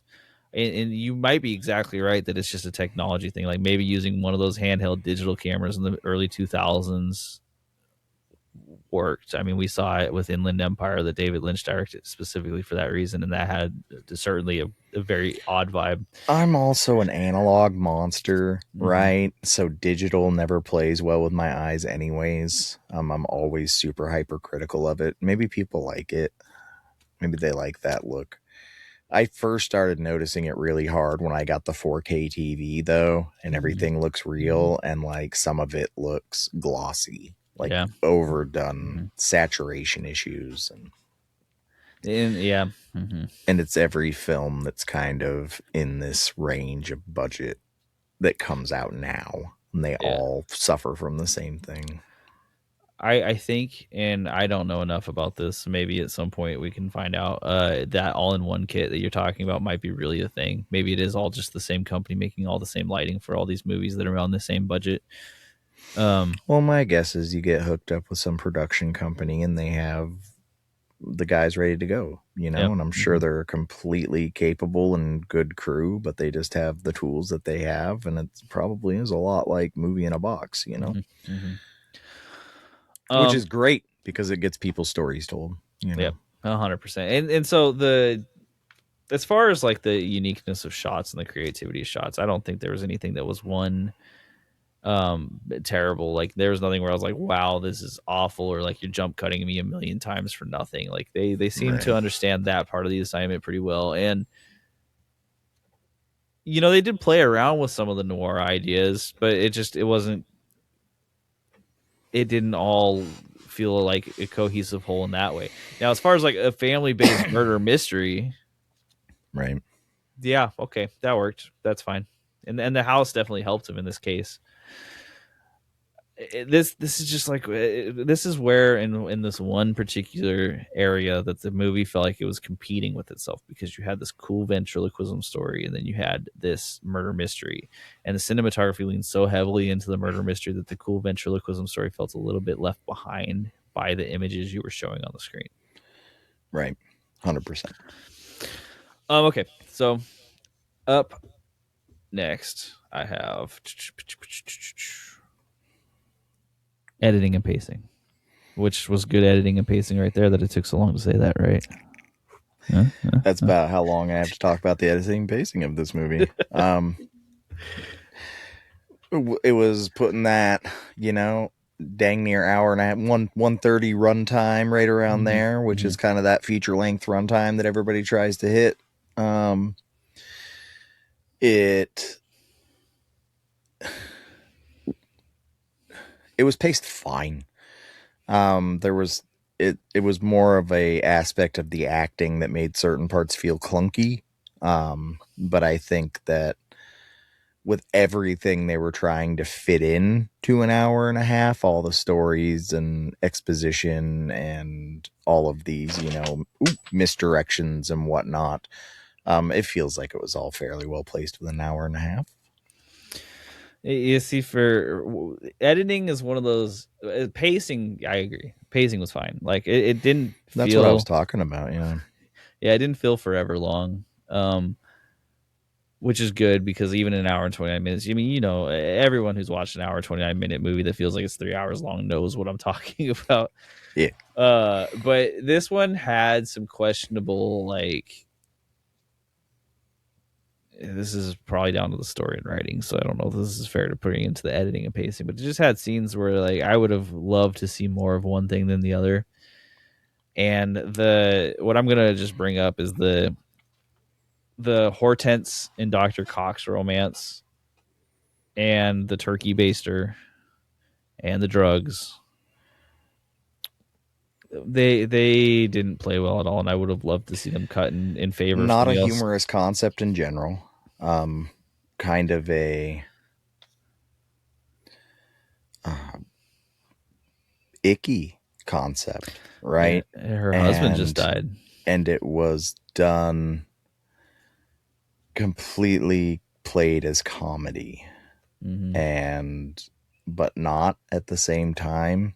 I thought it was a little tasteless, I guess. Yeah, the turkey baster hypodermic needle that was used as a stand-in for sex. I mean, I don't know exactly. I don't know. Either be ridiculous or don't, though. Yeah.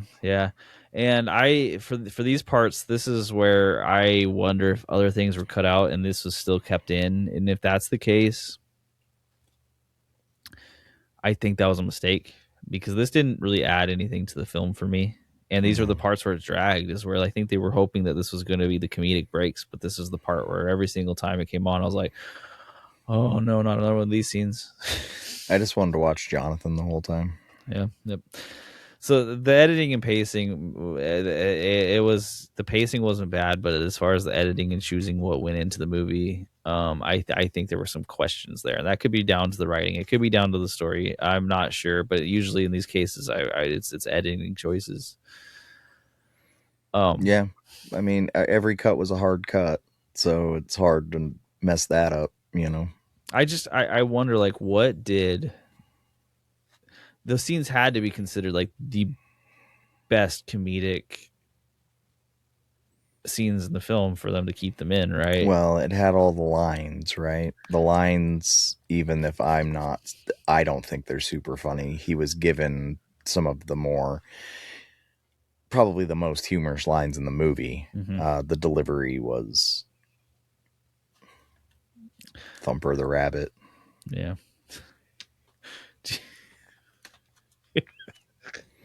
I'm sorry. It's good that it's just the whole story it boiled down to one name. I appreciate that, is what I'll say. That's good editing. That's good pacing. Okay, so let's talk about music and sound. Jonathan, hit me up, brother. We will make a rad movie. I'm not even kidding. Like, we'll use puppets and miniatures and stop motion. It'll be awesome. Oh my gosh, dude. And it can be because you are an artist and I see it. I see it in you. You're fantastic. You're fabulous. I love you. The sound effects, the sound stage and music, right? We had a bet and we found out the answer. You've heard it in the interview, but I had bet that the whoever was doing this was doing a very good job meticulously making sure everything made noise. Nick thought everybody had OCD like him. Yeah, you may not be able to tell because this is a podcast with I have my low budgetary issues too. Okay, for giving some other people passes, I'm giving myself a pass sometimes. But I do sit there and I will look at like peaks and valleys and try to like edge things off or make sure everything's there. And apparently people don't do that. Apparently that's just me. Apparently I'm alone on an island out here just wasting my time. Don't. I like this arc for you. I'm discovering how real Ed Altman's character is right this second. So yeah, but as far as the house was a great instrument. The house was a great instrument. It did a good job at filling the soundstage. The walking jazz music, even if it wasn't in any piece itself, wasn't a character of its own. It was there, and it was playing to the noir vibe, and it was the thing that was, I think, giving it the most of that noir vibe and really driving the fact that Trillo and Suede belonged in this world. So they made good choices. Most of the audio sounded fine. The screams were actually quite good. It didn't sound like canned screams, I guess is what I'm saying. There have been really good screams, really good vocal range on the actual screaming. I know you pointed out there's that one scene where the sound cuts out. I didn't get to that in the Oh, we didn't talk about that in the interview, did we? No. I just let them have it. They weren't the sound editors. So during the scene in the attic, which they did talk about that scene in particular. So that's Ed Altman's room, and Dr. Cox is up there, and they're yelling about the pictures and about the blackmail or whatever that convoluted part of the story that didn't really matter ended up being. There, Dr. Cox is yelling something and the mic cuts out. It gets like a little bit digital artifacty, and you can tell. And this is such a nitpicky thing that only someone who's again done all this stupid audio editing for no apparent reason would notice. But it happened, and it took me out of one of the more pivotal, like emotional moments of the movie. So that is my biggest knock, is that happens. The rest of it, I think, is great. It was poorly timed. That was one of the more like really intense parts of the movie, I think that's the moment that Elliot maybe it had a decibel meter that cut out on it or something. It could be, because I think that's right before Elliot Black died, because he tripped on the knife. I bet you it was a decibel meter. Yeah. And maybe on the streaming services when it comes out that'll have been fixed, because we had a screener copy of it, and I'm willing to, that's something you could fix in production as long as they have the original files somewhere. I don't know. I just don't know. But that was my biggest complaint. Everything else was fine. I like you put it in a very succinct, good way. The house was a good instrument and it played well. The music that Elliot Black plays on the radio, I hated it. And I know it was like all. This isn't a criticism of the movie, because this makes sense. I know why people didn't listen to his radio station. Like, you can get those 30 songs, and they can be so much better than the ones they chose. Yeah, I was going to make an argument, but there's so much of it at this point that's like in free licensing that you don't even have to pay for. That's like true music from back then, that you don't have to use the YouTube free versions of the songs. I'll agree with that, but I don't think the music was the point necessarily. No. But yes, it could have been better. Yeah, that's that. I don't even. But I'm a radio guy, right? And I still listen to AM radio. In all honesty, I like radio a lot as a medium, and so I liked what he was doing. What he was doing is not how you run a radio show. He was turning a radio on and listening to it. So was he even broadcasting? Well, and that's something that Jonathan brought up in the interview. I don't think he was broadcasting at all after Jonathan said what he said. Yeah. Because running your own radio station, a microphone and a turned on radio is not anything.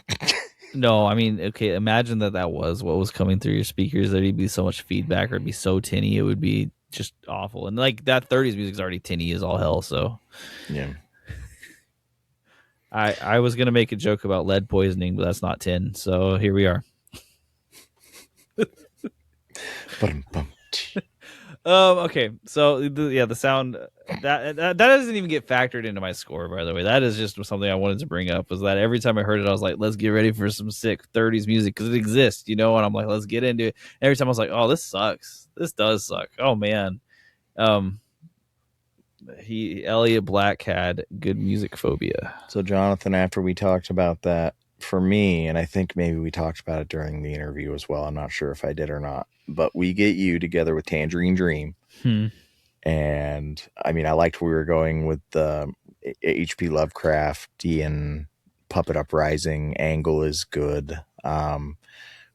Score by Tangerine Dream. We'll just get it taken care of. You know what I'm saying? Can you imagine the grandma puppet as like she's a hero in this movie. Yeah, but can you imagine like it changes in this Lovecraftian version where now she becomes the like from beyond main character? I was thinking of her more like the light in the Dark Crystal. Okay. So she ends up still being she's the light, right? Mm-hmm. That pushes the darkness back. So maybe Dinky is the from beyond main character. Yeah. Now we're getting into it. Shoot, man. Brainstorm with us, man. We got this. I don't even like special effects on a dummy. That's got to be one of the most fun things you could ever do, because you can do anything you want. It's already wood, right? So you can kind of just like add on to it, and like if a puppet has an octopus face, then that is just what it is, right? Like there's no. Anyways, the freedom. If you're listening to this is the sort of movies that we typically review. So if you're wondering why we're being harsh in certain ways that you wouldn't have expected, that's pretty much it. We get out there and then weird stuff. I watch everything and I like everything. And that's kind of my curse with movies is I have a soft spot for all of them. And why? It's because somebody had the guts to go and create art and it mattered to them. The movies I don't like are the movies that don't have that. They don't have a soul. They don't have heart. I don't need to watch Marvel 5 Marvels in space. It just has it lost its heart at some point. Yeah. But when there's an artist really taking the time to do special effects and trying to tell a story and like really caring about their character development and things like that, that's the best thing for me. And that will make me watch your stuff. That will make me interested in you and what you're doing. Like, there's not enough people like that anymore. Everything is, we're going to do Ghostbusters 20, Ghostbusters in space, right? Like it just doesn't carry anymore. Like do something to like make me care.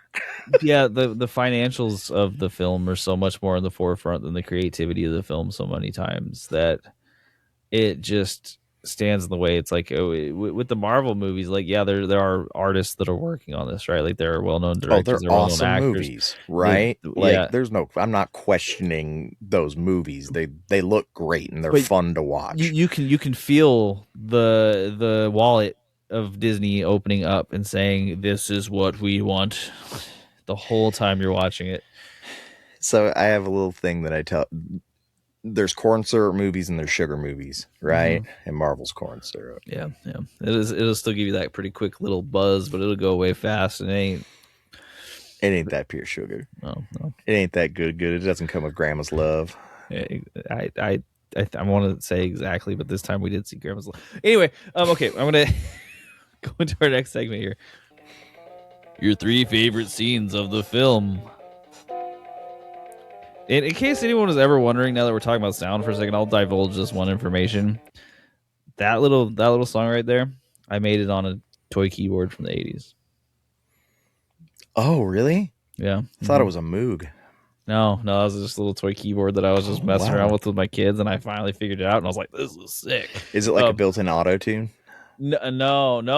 This is like did that. Maybe it is. When you say that, like it's really hard. You lie.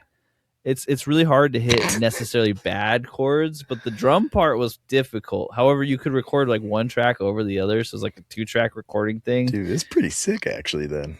Yeah, I was just like, dude, I can't remember. It was probably like a Christmas time like this, and I was just at home with the kids for like 3 days, and like my kid was full on toddlering out, and I was just like, okay, screw it, we're gonna sit in the living room, and I'm just gonna tweak away this little toy keyboard because that's what's gonna keep me sane. Yeah. Okay, so I'll let you start off with your 3 favorite scenes. Just all 3 in a row. Okay. Yeah. So the scene with when Puppet crashes out on the stage and starts yelling at everybody, it's one of the darker and more where I feel like you're watching somebody lose control, like more of the angle of the movie I wanted to see. I thought it was fantastic. It all looked great.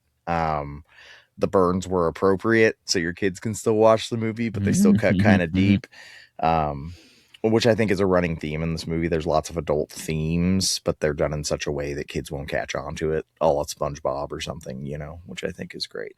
So that's one of my most favorite scenes. I like it when she's undressing and he's staring out the window, and it like carries on awkwardly long, him staring out the window, right? And then when he finally turns around, she's all done up and like, oh, I didn't know you would turn around so fast. And it was like absurdly long. Like it gave me that comedy feeling of like Monty Python and the Holy Grail when the guy's running at them and he's eating his apple, and you're just like waiting for the conclusion.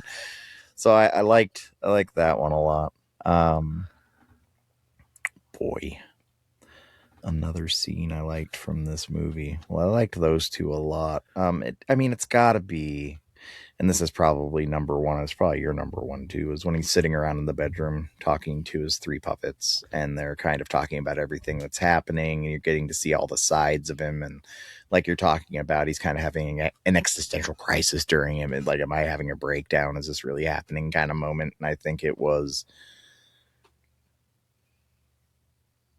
the strongest moment in the film, and I think the moment that probably the whole film should have been developed around. It's not my number 1, but it is in my top 3, so 100%. I also agree. Like, this is just where like the difference is lying in what you're looking for, right? Because if you're looking to make a movie that's really going to potentially have this like challenging of people's understandings of theme and identity, this is where this is where the nugget is, right? Like, if you want to make a profound impact on a statement that maybe has something that carries forward with people for a long time, that's where that is, right there. If it didn't exist in the movie, if he didn't push that narrative and it didn't exist in the movie, then we wouldn't be bringing it up, right? But the fact is he wanted to cross that line. It felt like that line was a line that was really important to be crossed. And yeah. We're left wanting for an answer here, but in a way that also didn't necessarily pique the imagination strongly enough to leave me to search for the answer within myself. My favorite scene was the crying puppet, and that's just because, like, as far as imagery goes, it's just so funny. Dinky crying after Elliot Black it's like the one part of this movie that has like real genuine like sadness and sorrow behind it, because like the last thing Dinky said was so mean. And Dinky's been sitting in this corner with the Elliot Black this whole time, being just like this shit-eating grin, just looking at him, knowing what's up, and he never gets to say he's sorry. Also, though, them crying. It was great imagery. This is great imagery, and we talked about until they this. Answered why he was crying. I thought that was an amazing part of the movie, and I don't think that you needed to explain it to me. Yeah. I had original disagreements with this because we talked about this prior to this podcast, and I think after like going through this a lot, I agree with you, because this idea that you don't know whether or not the puppets are or aren't like in some way alive or have some sort of conscience of their own, this unfortunately answers the question in a way that I don't think it needed it. Like, Dinky's crying, but then once we find out that it's from the leaky roof, it breaks any suspense that you had about it in the first place, or any question of you questioning your own sanity. Like, is that supposed to be real? Or like, it's better to leave people questioning and wanting than, pulling back the curtain and saying, look at the gears, that's not, nobody wants that. And it's insulting when movies do that. But it's a movie for kids, and at least it won't give the kids problems thinking that puppets their stuffed animals can cry, and because that would be a nightmare. Yeah. Like, I was rude to Curious George the other day. What if he's crying? Yeah, that's true. My other favorite scene besides the two we've discussed is, and it's not a full scene in and of itself, it is just like a little detail within a scene, and it is when Detective Antrillo is dusting the frozen shepherd pie for Prince after Archibald Grimsley is killed. And this is where I think that you could, like, the comedy in this film could have really like been bolstered, is like these small details that show like a real clear idea of the detective work, right, but also draw a line of it being such a farce, the detective work that they're doing. Like this is a joke that could have made a lot of sense in like Naked Gun, like the original ones, you know what I mean, where you're watching it and you're like, wow, detectives do that, but my god, this is stupid, right? But it's funny because it's so stupid, and it plays that way in this movie to me. When I saw him brushing the shepherd pie for Prince, I was actually giggling because it was good. So I loved that little detail, and I think love absurdist humor when done correctly. Huge fan of it. And this is one of those times where I think it landed for me pretty well in this movie. Absolutely. Is when I saw that. So I love that scene. So that's it. What? Let's move on to our reviews. Let's get to this. Do it. You want to throw out your? I hope you have another good story for me here. You may not, and that's okay too. I'm throwing you on the spot right now. So I'm going to give my score first. Yes. I do have a story for you, but instead of talking about rabbits and woods, I'm going to be very honest. Okay. And to me, that means I had given this movie a score, and then I had an interview and I spoke with Jonathan. And whereas the director didn't necessarily give me any additional, like, oh, cool, Jonathan definitely did. And I saw him as an artist, and I saw him as a kind soul and a good person. And so the question becomes morally, how would, just because I like somebody, does that change the product, right? If I like the chef, does that change the food? So is it unfair of me to change my original score because of a fondness I've grown for a person? And I know that this is a philosophical little debate I'm having in discussion. But I just think it speaks a lot to the quality, like, of who you are, and not necessarily the quality of your person, but what kind of person you are. And I don't think I need to bring up my original score. And Jonathan, thank you for... I have talked more about this movie than maybe any other movie, one-off movie I've watched in my entire life, for sure. I have spent a lot of time with this. I have actually enjoyed my time with it. I've learned to enjoy it more as I've went through. I really enjoyed your past work, and I give it a thumper out of 10. Okay. All right. I just follow that up. I just wanted to say that, like, if you want to know about the subjectivity of everything, right, I would ask you this question, and you don't have to answer. This is a rhetorical question for everyone please, listening. Put me on the spot. Like, I love it. Knowing what you know now, can you ever listen to R. Kelly again?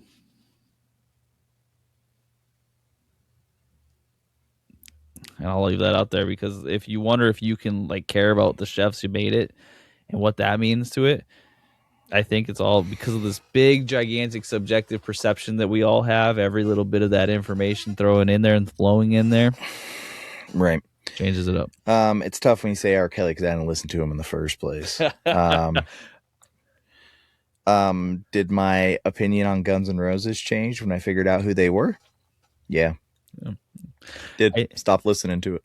I think it's fair to see passion and understand passion and love passion, and having that passion like change the perspective on something. It's important. Yeah. And talking to him about world building and things of that nature are things that are very important to me. And the fact that that was actually thought about, at least to some extent, and has been thought about with this, means that me putting a score on it, you know, I'm not going to sit here, and I don't have a rubric like you, right? So I go on emotion. And when my kid gives me a drawing, it's the best thing I ever see, and it goes up on the fridge. I'm emotional about it now. Yeah, I get it. It's too hard to distance yourself. But if I were to see it sitting at like a 5.5 or a 6.5 on like a movie site, I'd be like, feels pretty accurate. I'll give my score here now because I think we're around somewhere. I get where you're coming from because I had this score written, and because of the rubric, I'm able to keep it the same. But otherwise, that emotional connection really changed the way like my heart feels about the film. I noticed how clean you've made it for yourself now, though, because there's no emotion doesn't play into it, right? You've made it clean for yourself, and so it's very easy, which is smart. Because then your feelings don't come into it, and I love that for you. I know when I love a really bad movie, you know what I mean, and I can still objectively give it a 4 out of 10. But I'm like, there's been a few. If you've listened to a lot of these episodes, there's been a lot of movies where I've trashed them, and I've been like, but you should watch it because it's awesome. Still, you know, like it's fine. Yeah, the stuff is rad. Yeah, exactly. I think we discussed this. Okay, so.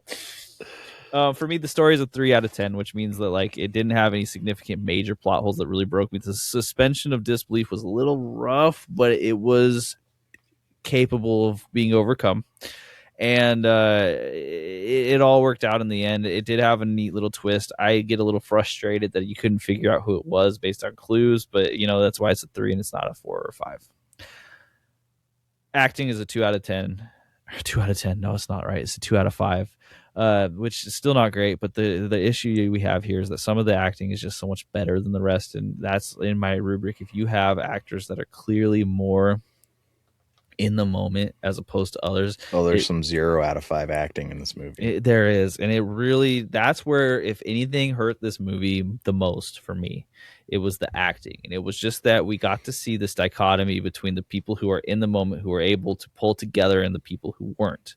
Acting is a team sport. It's a team sport. You can't have half of the team doing terrible and still be able to pull it all the way out, you know? So the acting is a 2 out of 5. We've already talked about who they are. I don't need to harp on them here. The cinematography is a 3 out of 5. It wasn't terrible. Like, it wasn't bad. It wasn't offensive in any way. It had some shots that were attempting for creativity. It did have a style that it was attempting to go for, and it just didn't quite hit it. And it didn't quite wow me in any particular way that, like, you know, would warrant anything more than good. But like we discussed earlier, I could make this the emotional connection thing happening right this very second in front of your eyes, people. I can make good arguments about budgetary limitations. Editing and pacing is a 2 out of 5. And again, this is very much related to the acting. If you are going into an editing room and deciding what is there and what isn't there, this isn't I'm having a hard time with this because part of me thinks that maybe they didn't have anything else to add in to the movie. Paint by numbers. Yeah, if you have actors that are clearly not pulling off, actors that are struggling in what they're doing, pivot and do something else. I would have rather seen a half-hour monologue from Jonathan. Like just instead of like doing that, show me like that intro, the whole entire show that he did in the beginning with the dummies, and that led up to Chloe Lake. Like, have her watching a whole entire show and cut out any of the scenes of Dr. Cox and Hortense playing around with turkey basters. And that's just my opinion on this one. Like I think that there was something to be like definitely had here, and it was just fumbled a little bit as far as like the scene decisions went. Music and sounds was a 4 out of 5 for me, and it would have been a 5 out of 5 because I really thought it just all worked together on this, except for that mic cut. And if you're like this son of a gun, this guy is being really picky about a particular. Yeah, I know, it's just who I am, man. What do you want from me? Do your drop. 5.5 out of 10. That's what it comes out to. 5.5 out of 10. So you just said that would make sense, and that's what I landed up at. So there we go. Boom. 5.5 out of 10. Thank you, Adam, for reviewing this film with me. Thank you, Jonathan Geffner. Thank you, Rob Margolies, for coming in, giving us an interview. It was a great time, really. Like, I really enjoyed it. I have nothing but the best of hopes for the rest of the future of your guys' careers in any which way you decide to take them. Jonathan, you've already heard Adam ask you like 4 times to get in contact with him and do something with it. Go ahead, get in contact with him, do something with it. Look at me, man. I'm magic. I promise. I'm like a wizard. So our next film that we'll be reviewing, this will be with me and Janice. This is our year-end film that we've talked about prior. The one that was pivoted off to do this film, The Last Supper 2005 by Osamu Fukutani. Available on YouTube if you can't find it anywhere else, because apparently it's a hard to find movie. It's just one of those films that, because it's named after a Christian thing, it's very hard to find anywhere. Makes sense to me. But we will be doing that. That will come out next week. So we're doing a weekly release for that one, because at the end of the year we'll have some top 5 lists. I know Willie is donating his. You've seen Willie in past reviews. Adam, if you'd like to get me a top 5, top 10 movie, we're doing list. top 5. Okay, I've got 10 written on my hand still. Okay, give me the 10. Give me the 10. That's fine. I don't. Okay. Okay. I'm giving people now if they don't want to do 10. The Puppet Detective, 2025. I watched that this year. So. There we go. But yeah, okay. So Adam, give it to me. We'll give you some playtime. It's fun to do these lists for me, anyways. That's why I do this whole thing. It's disgusting, I know. But after that, I love it. Adam and I will be doing the House by the Cemetery. The House by the Cemetery being a Lucio Fulci movie.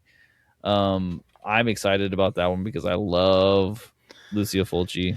Now listen, everybody. Just so you know, He said, "What movie do you want to do?" And I said, "Well, why don't we do Step Up Workout with LaToya Jackson?" And I don't think he was interested. So if you want to see Step Up Workout with LaToya Jackson and us talk about that, please make a comment or say something, or maybe reach out to Nick directly. His phone number is... Get LaToya Jackson to give us an interview, and I'll do whatever we need to do to get that on there. I got the tape right up there. I can watch it right now. I could be ready to go with a review on this in about 1 hour. I bet after we watch House... 11/11, make a wish for LaToya. Yeah, we'll see what we can do. I bet by the time we watch House by the Cemetery, you'll be pretty happy with it, because I'm excited for this film. I am too. So that'll be in 2 weeks. I'm sure it's no Step Up Workout with LaToya Jackson. I can confidently say I'm pretty sure that as well. Okay, so I guess your anus is as fake as your medical degree. Oh God, where's the button?